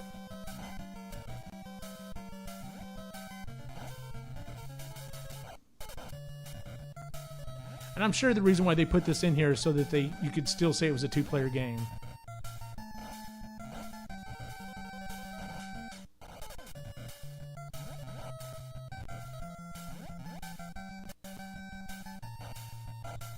He's got me. Dun-dun-dun-dun-dun. All right. I think we're done with Double Dragon for right now. We're going to move on. We got 3 more games I was going to go through, so we're already an hour and a half in, so let's see here. So the next game I was going to look at playing on the old hit list here, is it a banger? Is it awesome? Is it not? It is. Okay. This is a banger in my opinion. Now, I know that is not the case for a lot of people. I know a lot of people don't care for this game. I loved this game. Released September 1989. It is Fester's Quest. A lot of people asked. It is based off of the character models from the original TV series. And that TV series had been off for years, decades when this came out. So a lot of people kind of asked, why the heck is there a Addams Family game coming out now? And why is it focusing on Uncle Fester and not someone else in the family? So here we go. My original copy of Fester's Quest. It's in good condition. I don't have the manual for this one, but that's fine. But yeah, it's known for frustrating weapons and difficulty mechanics. European version is easier with more balanced gameplay. So maybe I should find the European version and download and play it. That being said, I still love this game, and I know for a fact I beat this game. Now, am I going to be able to do it now? No. Am I going to try to do it right now? No. Such a challenge without turbo. Oh my God, yes. Absolutely, dude. You really need turbo on this game. So let's see here. But I know I've seen a lot of people online talk about, like, just put down tons of hate for this game. But I love it. I love this game. Because once you get your gun boosted up, it's great. Unsupported game version. I wonder why. Wonder what's wrong with this ROM. Funny you mentioned the Bad Dudes too. Same with Bad Dudes on an arcade. Yeah. Yeah, this would have been good. Oh, talking about the larger sprites. I'm from the early 80s. My first system was actually the Commodore 64, and I loved it. I still thank my dad to this day. Dude, yeah, absolutely, man. I'm a child of 77, so But I had Double Dragon on C64, and it was odd looking, had fun, played well. Such a challenge without turbo. Yeah, talking about this game. This is a good game on the inside, but on the surface it sucked because the difficulty was dumb. I think a ROM hack that tweaked the difficulty would be peak. Absolutely, last line. Like, if all they would have to do, I'll be honest with you, there's 2 changes you have to make to this game to make this game flipping awesome. Make it so when you get hit, your gun doesn't go down in power. And then also that you lose power on the whip. If they would make that one change, done. This game would be awesome. I'm kind of 50-50 on Fester's Quest. I get it. Probably just not the ROM they use for the retro achievement. So, yeah, it probably is a little bit different ROM. Of course, now I'm interested to see what the European version looks like. So,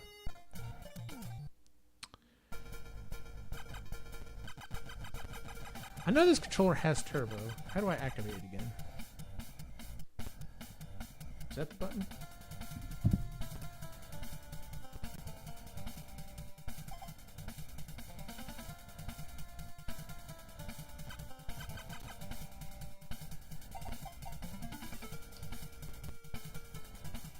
I could have sworn this controller had turbo on it. I'm pretty sure it does.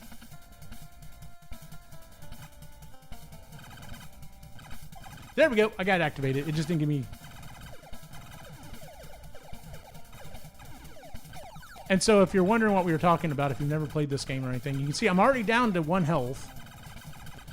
The enemies respawn constantly.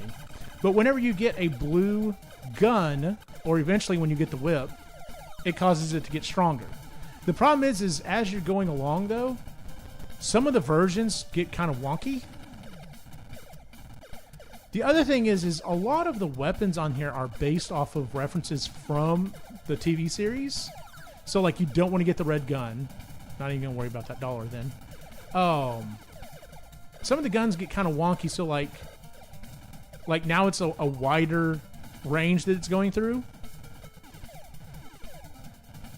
But like I was saying with the weapons and everything, some of these guns, especially when you get into these areas that have like a very limited width for the hallway that you're walking in, man, if you have the wrong gun, you can't hardly shoot anything. See, like that.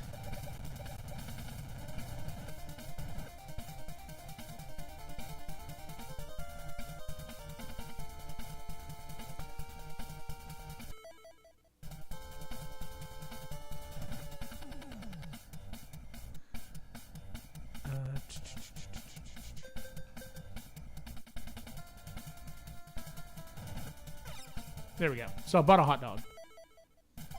But like as a kid, you didn't understand. Oh, you have to equip the money and use it as the second weapon. Like it was just kind of weird.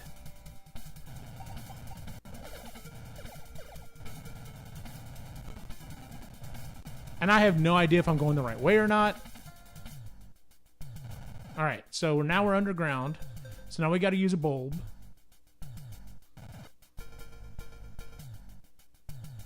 There we go. But see, like, look at this.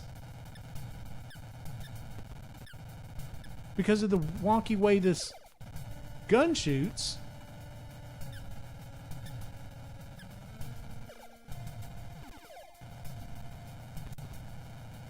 But once I get a better gun, it'll be fine.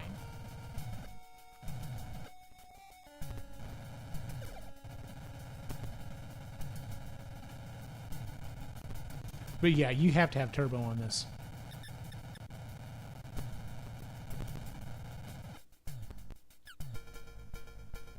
And see, I just ended up over here. There was nothing down there for me to go, nothing for me to collect or whatever.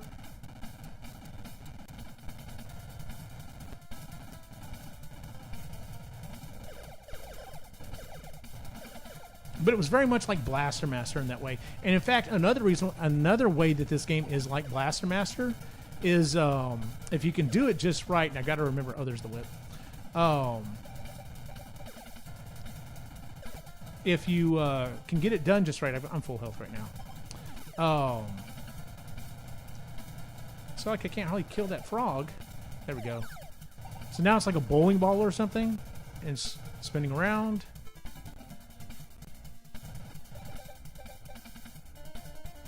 Do I have to have a key or something? Yeah. Pugsley gives you TNT. I like how the boy is just walking around with TNT. And you're just like, yeah, cool. Thanks, man. Let's see here. Probably not just the ROM. Use the retro treatment. Okay, yeah. Yeah, I feel like this made it too difficult to get and sustain quality weapon in your game. Yeah, absolutely.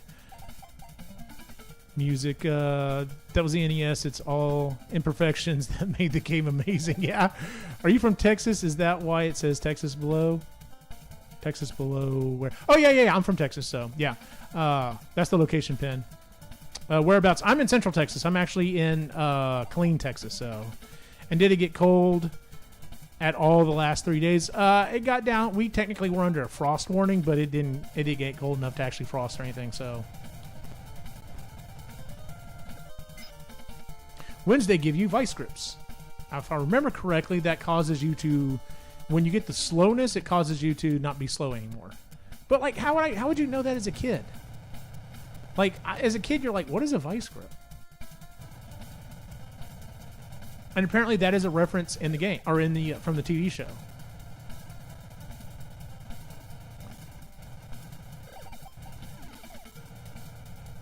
All right, so we're going to go down here.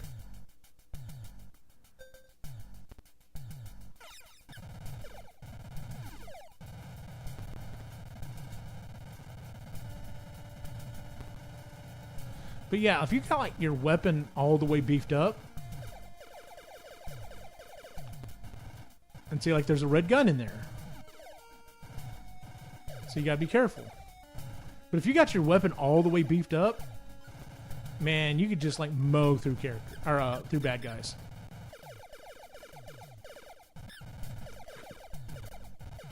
Got a blue whip, red whip. Don't want that. Another gun upgrade. Come on, move, stupid. Ah, he got me.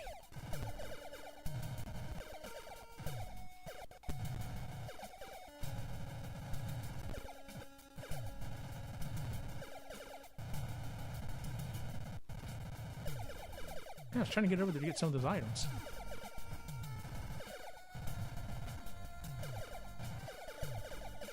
Like, you have to really stay on top of this thing to kill it. There it goes. And see, there was a red gun and a red whip. Like, I don't mind them throwing that on there. It's just when you get hit and, you know, you're going down a level on your weapon, that just sucks. But, like, look at this. There's a blue whip.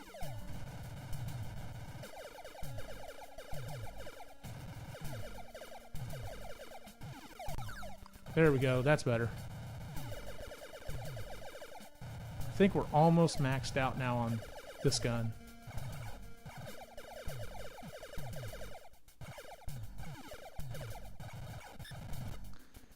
Yeah, we're almost maxed out on the gun. And see, even though I've been collecting the whip, because I haven't gotten it yet, I think I get from Morticia. It doesn't count yet, so, which kind of sucks because you could, you know, technically have everything you need to have the whip mixed out, the whip maxed out, but until you get it, it doesn't count.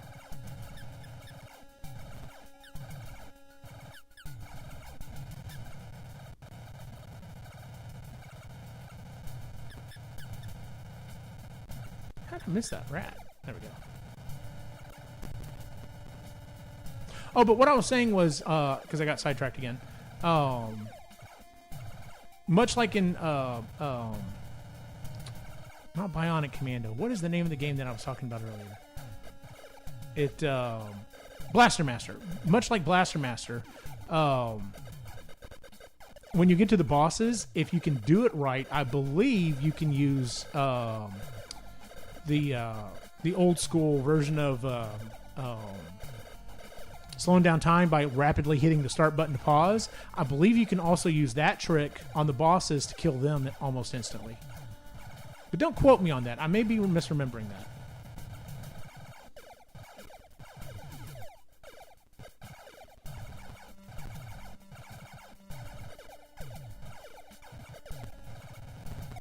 And we're maxed out on gun. There we go. Not going to run over that because that would suck.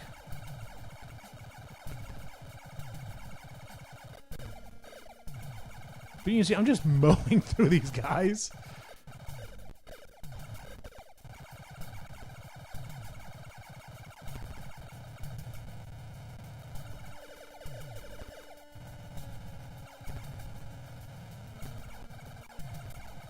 And of course, you know, there's a big pile of items there. I'd love to be able to have collected them all, but there was a red gun in there, so. I don't have the whip yet, so I'm not worried about that yet.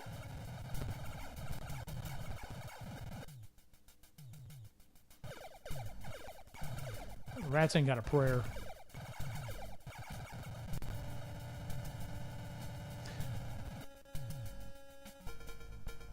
All right, so now I'm over this giant, you know, break in the street. There's a hot dog vendor. Got plenty of money. I don't remember if you get more health. I don't remember if that's a thing that happens or not.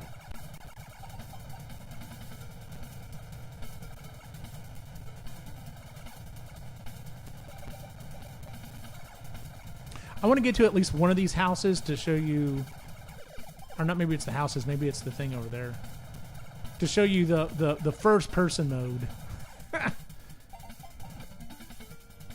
Got plenty of keys now.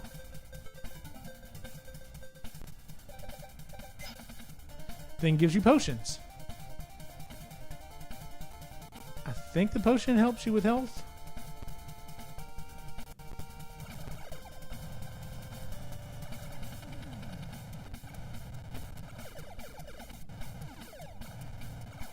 All right, let's see if I can get over there real quick, and then we'll call it.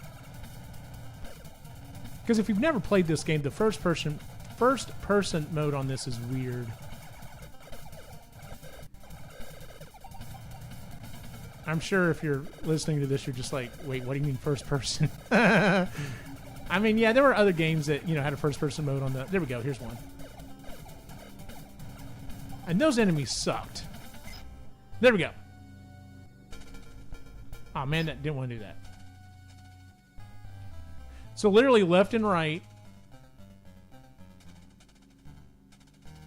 And then up. I was hoping my boys would be watching. And I'm sure Nintendo Power had maps of all of these in there.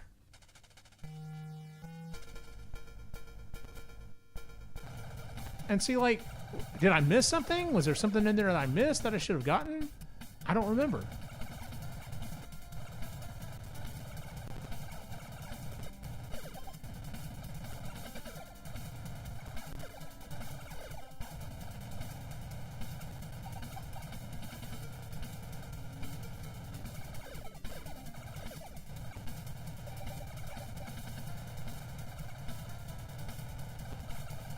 See what's in here real quick, and I think I'm going to call it. Of course, I've already said that. I already said I was going to call it, right?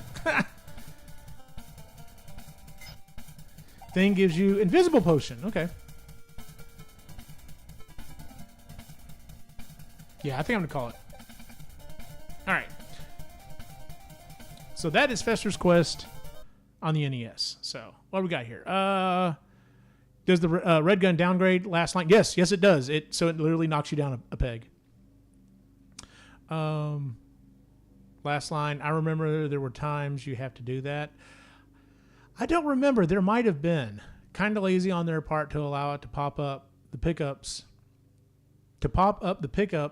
For it to be before getting it. Yeah, it kind of sucked that way.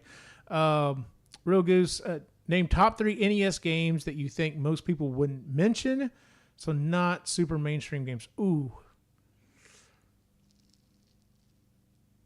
That's the problem. I'm a basic bitch when it comes to a lot of video games.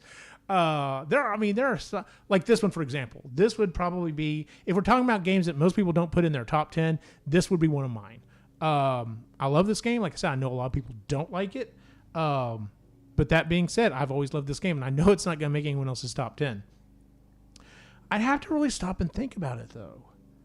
Because like I said, most of the ones that I would put in there are things that like other people really like and play, like Castlevania, Mega Man, the Mario games, Metroid. Like I'm kind of basic that way, so I'll just leave it at that. So yeah, you do, I believe. Okay, I think it's mostly nostalgia, but the Guardian Legend hold a special place with me. No, I can get that, man. It's one of those things that some games you look at it and you have a soft spot in your heart for it. But then you go back as an adult and you're just like, wow, that was not a good game. I get it. That was not a good game though. All right. We got 2 more we're going to run through here real quick. And unfortunately, they're games that I could spend hours on. And the first one up is Mega Man 2. I haven't seen Cyrus mention anything in the chat for a while. Oh, there he is. Blaster Master and Fister's Quest are great. Fight me. Okay, good. I'm glad you're on my team on this. I was literally going to say, so this is going back to the conversation at the beginning of the show, Cyrus. I don't know what happened to my copy of Mega Man 1. I guarantee I had a copy of Mega Man 1 because I remember going over to my buddy Lewis's house and beating the game. It was during a sleepover is how we managed to do it. And the only way we were able to do it, we were able to beat all of the 6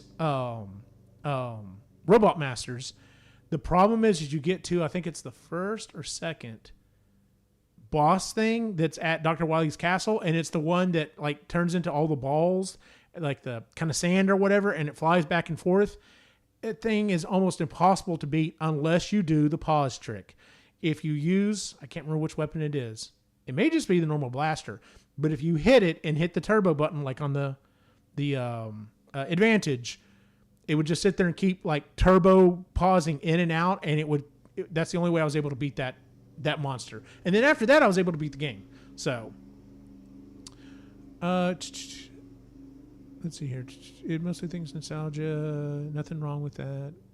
And I can't get enough of Mega Man 2 and Zelda 2 and Castlevania. Yep, me too. Mega Man 2 is probably my all-time favorite NES game. Easy top 10 game of all time console for me. Yeah, I'm not a speedrunner by any means, but I can get it in under an hour every time. Kind of cool party trick. Yeah, dude, absolutely. I had a conversation with Cyrus about this. We actually did an episode of one of my shows where we were talking about like we were trying to come up with a list of the best NES games. That was like putting a stake through Cy's heart, making him like choose that few games or whatever. But anyway, when we got to Mega Man, my vote was for Mega Man 2. Apparently the internet thinks 3 is like the gold standard, but to me it was always 2. If nothing else, for the music. 3 is a great game, don't get me wrong, because I'm going to be playing that one next. But 2, the music in 2 is just absolute fire. Absolute, one of the best soundtracks of any game ever.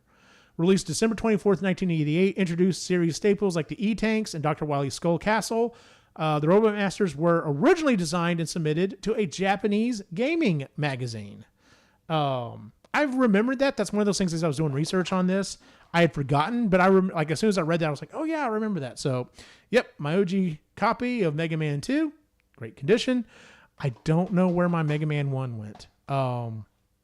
If I get to the point where I decide I want to start collecting some old cartridges just to have, I'm going to have to go back and find that one. Like, I feel like I have to own at least the first Mega Man 1, 2, and 3. That's like a must for me. So, let's check chat real quick. Easy top 10. I'm not... Okay, it was always 2 for me also. 3 is close, but not quite. Both 10-10 games, in my opinion. I love Mega Man 1, 2, 3, and X1. I love X1 too. X1 is so good too. All right, let's get over into it. Gameplay. Scroll down here. Where are we at? Now, I haven't played this one in forever. So, if I suck, it's just how it is. 84 achievements? There are 84 achievements for this game? Oh my God. That's ridiculous. I missed part of the story. You know the story. Dr. Light creates Mega Man. Everything goes to crap. Dr. Wily unleashes, either creates the Robot Masters or corrupts them, depending on which ones you're talking about. Hey, Epic Lion. Well, well, well.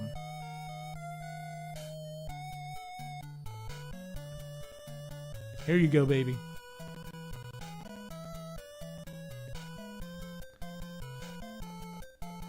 Music's about to start slapping.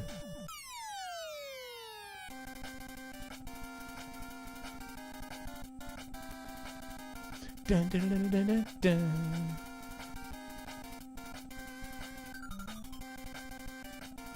Freaking awesome music.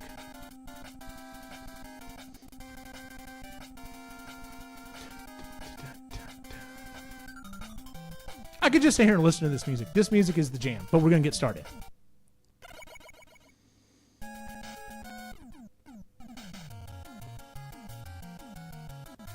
All right, so question. Who do you go after first? To me, there is only one answer to this one, and only one answer. You go after Metal Man.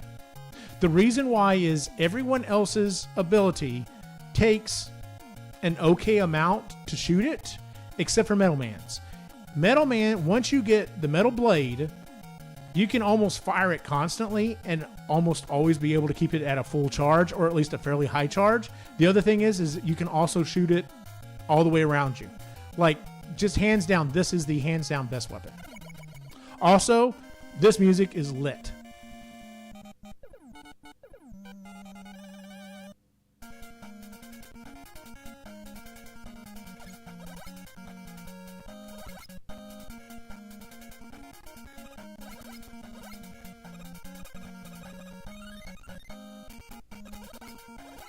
I think my turbo's still going, which is fine. I will take it.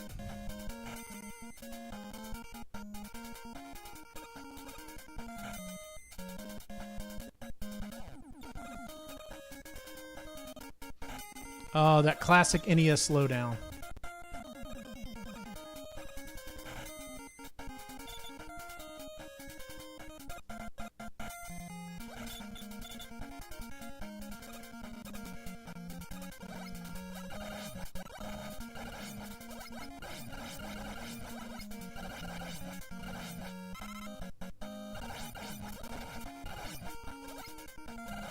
Like, as soon as I even played Mega Man 1, I just fell in love with the concept of this game.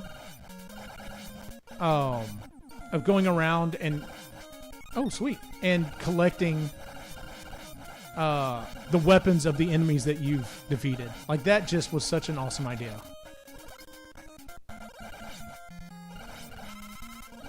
It's being generous to me.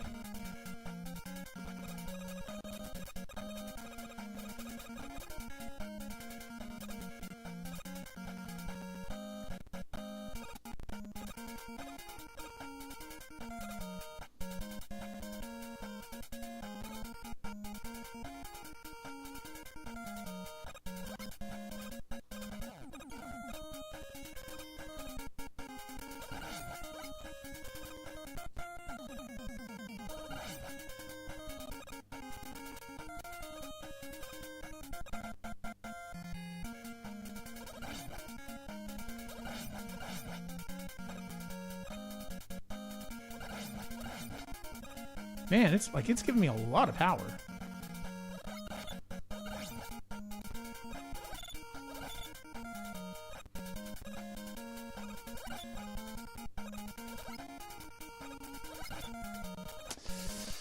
Is it worth it? No, I'm not playing this long term, so... Oh, I hate these old guys. Because of that. Let's time that jump. Of course, right before I get to the boss. Took me down to half power. Alright, let's see how rusty I am.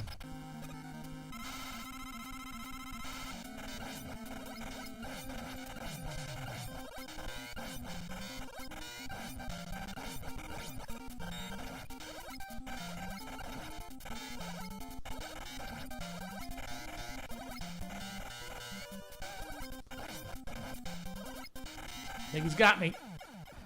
If I had a full health bar, I would have had him. I say that. We're going to find out, aren't we?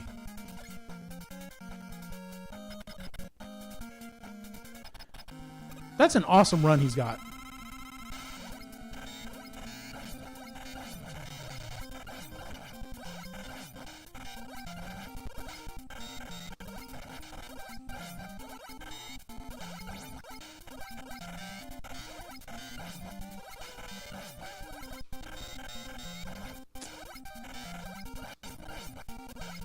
Gotcha.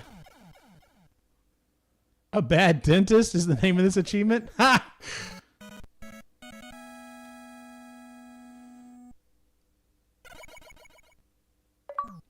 Metal Blade is unstoppable. Yeah, you got it. Are you a college football fan of one of the Texas schools down there? No, I'm not. I'm not a sports fan of any sports team at all. The only sports I watch are sports that I personally know someone playing in. So like I get all in watching one of my boys play football. But otherwise, yeah, I don't care anything about it. All right.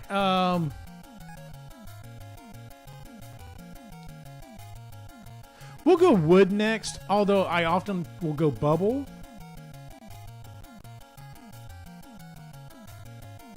We'll go Bubble Man.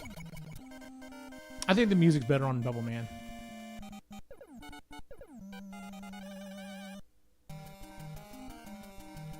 Yeah, this has got some awesome music. So we're going to swap out here.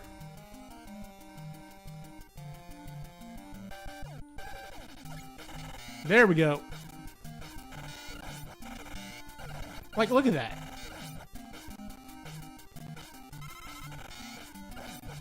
Also, the Metal Blade is so big that it can hit these like these little guys, these little frog guys. No!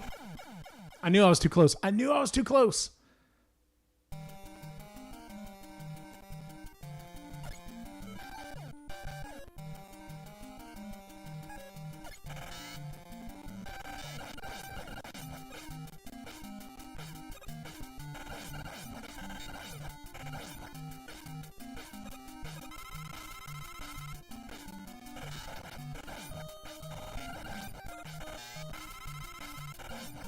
And we're back to full. Well, I'm down one minor little point. I did it again. I did it again. I did it again. Oh, well, we're almost to 2 hours here anyway, so I'm not going to worry about too much. Plus, everyone knows this game. Like,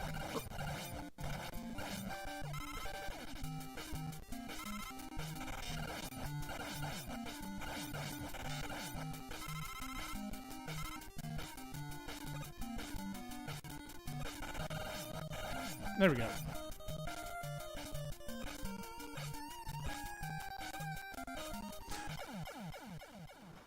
I waited half a second too long. Oh, well, like I said, everyone's played this game. Everyone knows this game. The music on, it's awesome. So that I'm not playing I'm streaming all night. Let's go ahead and call it on this one. Because we got one more we're going to hit. And we kind of have to. Otherwise, I might actually think about putting it off till my next stream. But you got to do this one. You got to do this one because I just played this one. And that is Mega Man 3, released September of 28th, 1990. Introduced the slide maneuver and Rush's transformations. First game to feature Proto Man, Breakman, as a recurring boss. And there it is. My OG copy of Mega Man 3. Yeah, like I said, I would love to... I really thought I had Mega Man 1. But yeah, I need to see if I can maybe find a copy of it. That is one I would love to have for my collection, just so that I've got it. So, all right. Nope, hit the wrong button. You goober you. Mega Man 3. And here's the thing. I know I've played 4. I don't know if I've ever played 5 and 6, to be honest with you.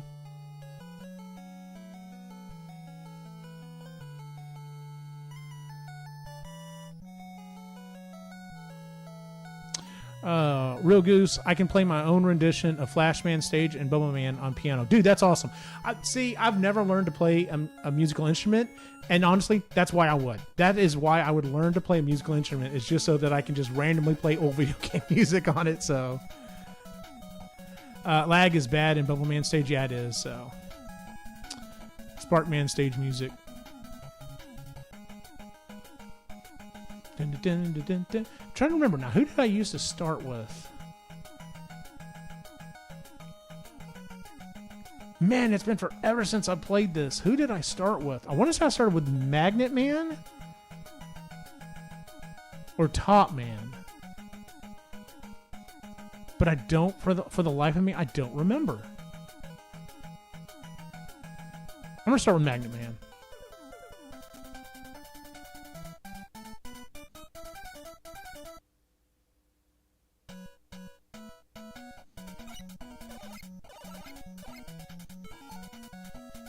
And see, like, just the evolution, like, instead of having the one screen that come up, have it coming up like this. That's cool. We got Rush here.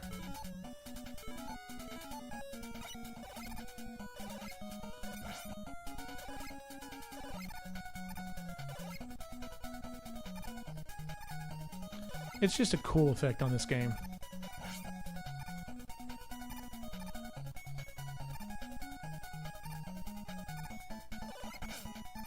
Too high.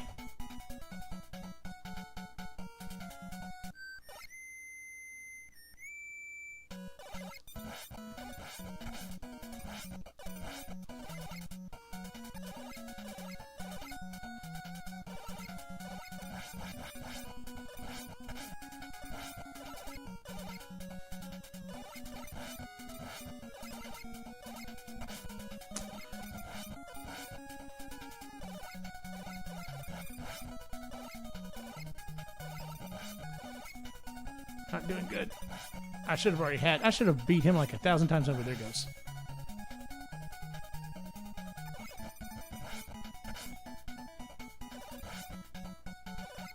You know what would be nice right about now is to have the Metal Man weapon.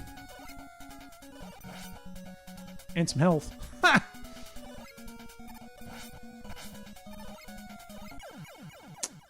Yeah, not doing good on this one.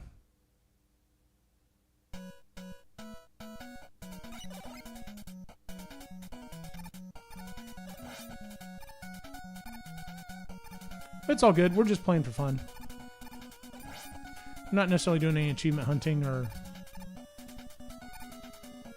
I forgot to look to see how many achievements were on this one. The same thing I did last time, too. I can't believe there was 80 some odd achievements on that one.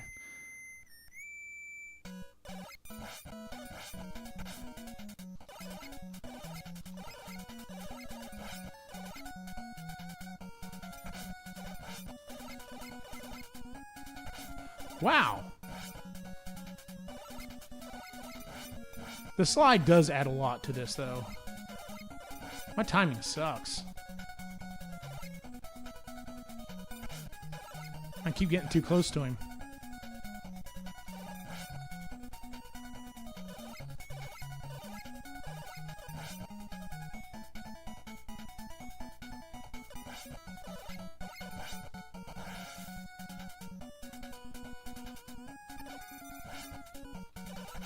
Turn around, guy.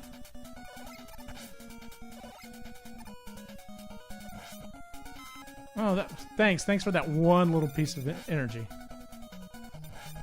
There we go. That's what I was talking about.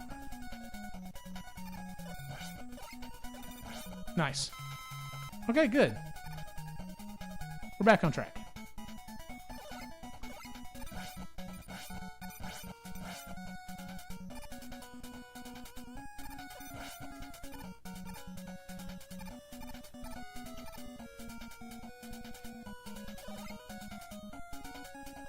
I'm okay without that right now.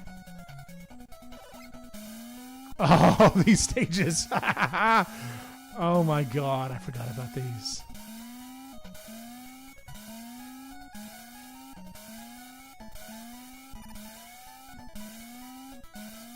It's up. Okay. There.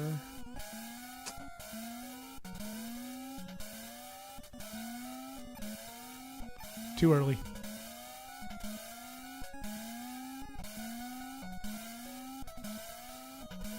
Oh, it's back left. Oh, back left.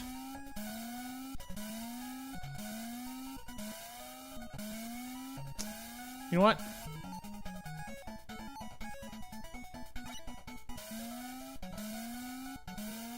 Won't quite let me get up there. Okay.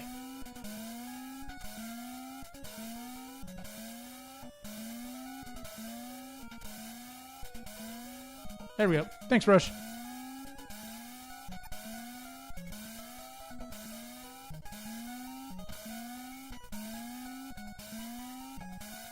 Oh! Made that jump just a little late. Thanks, buddy. I can't do that trick this time.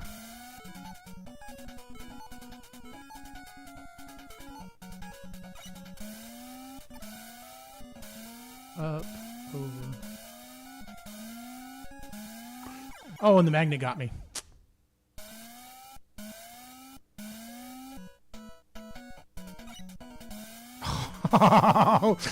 Nope, we're going to call him back because I'm not doing that again.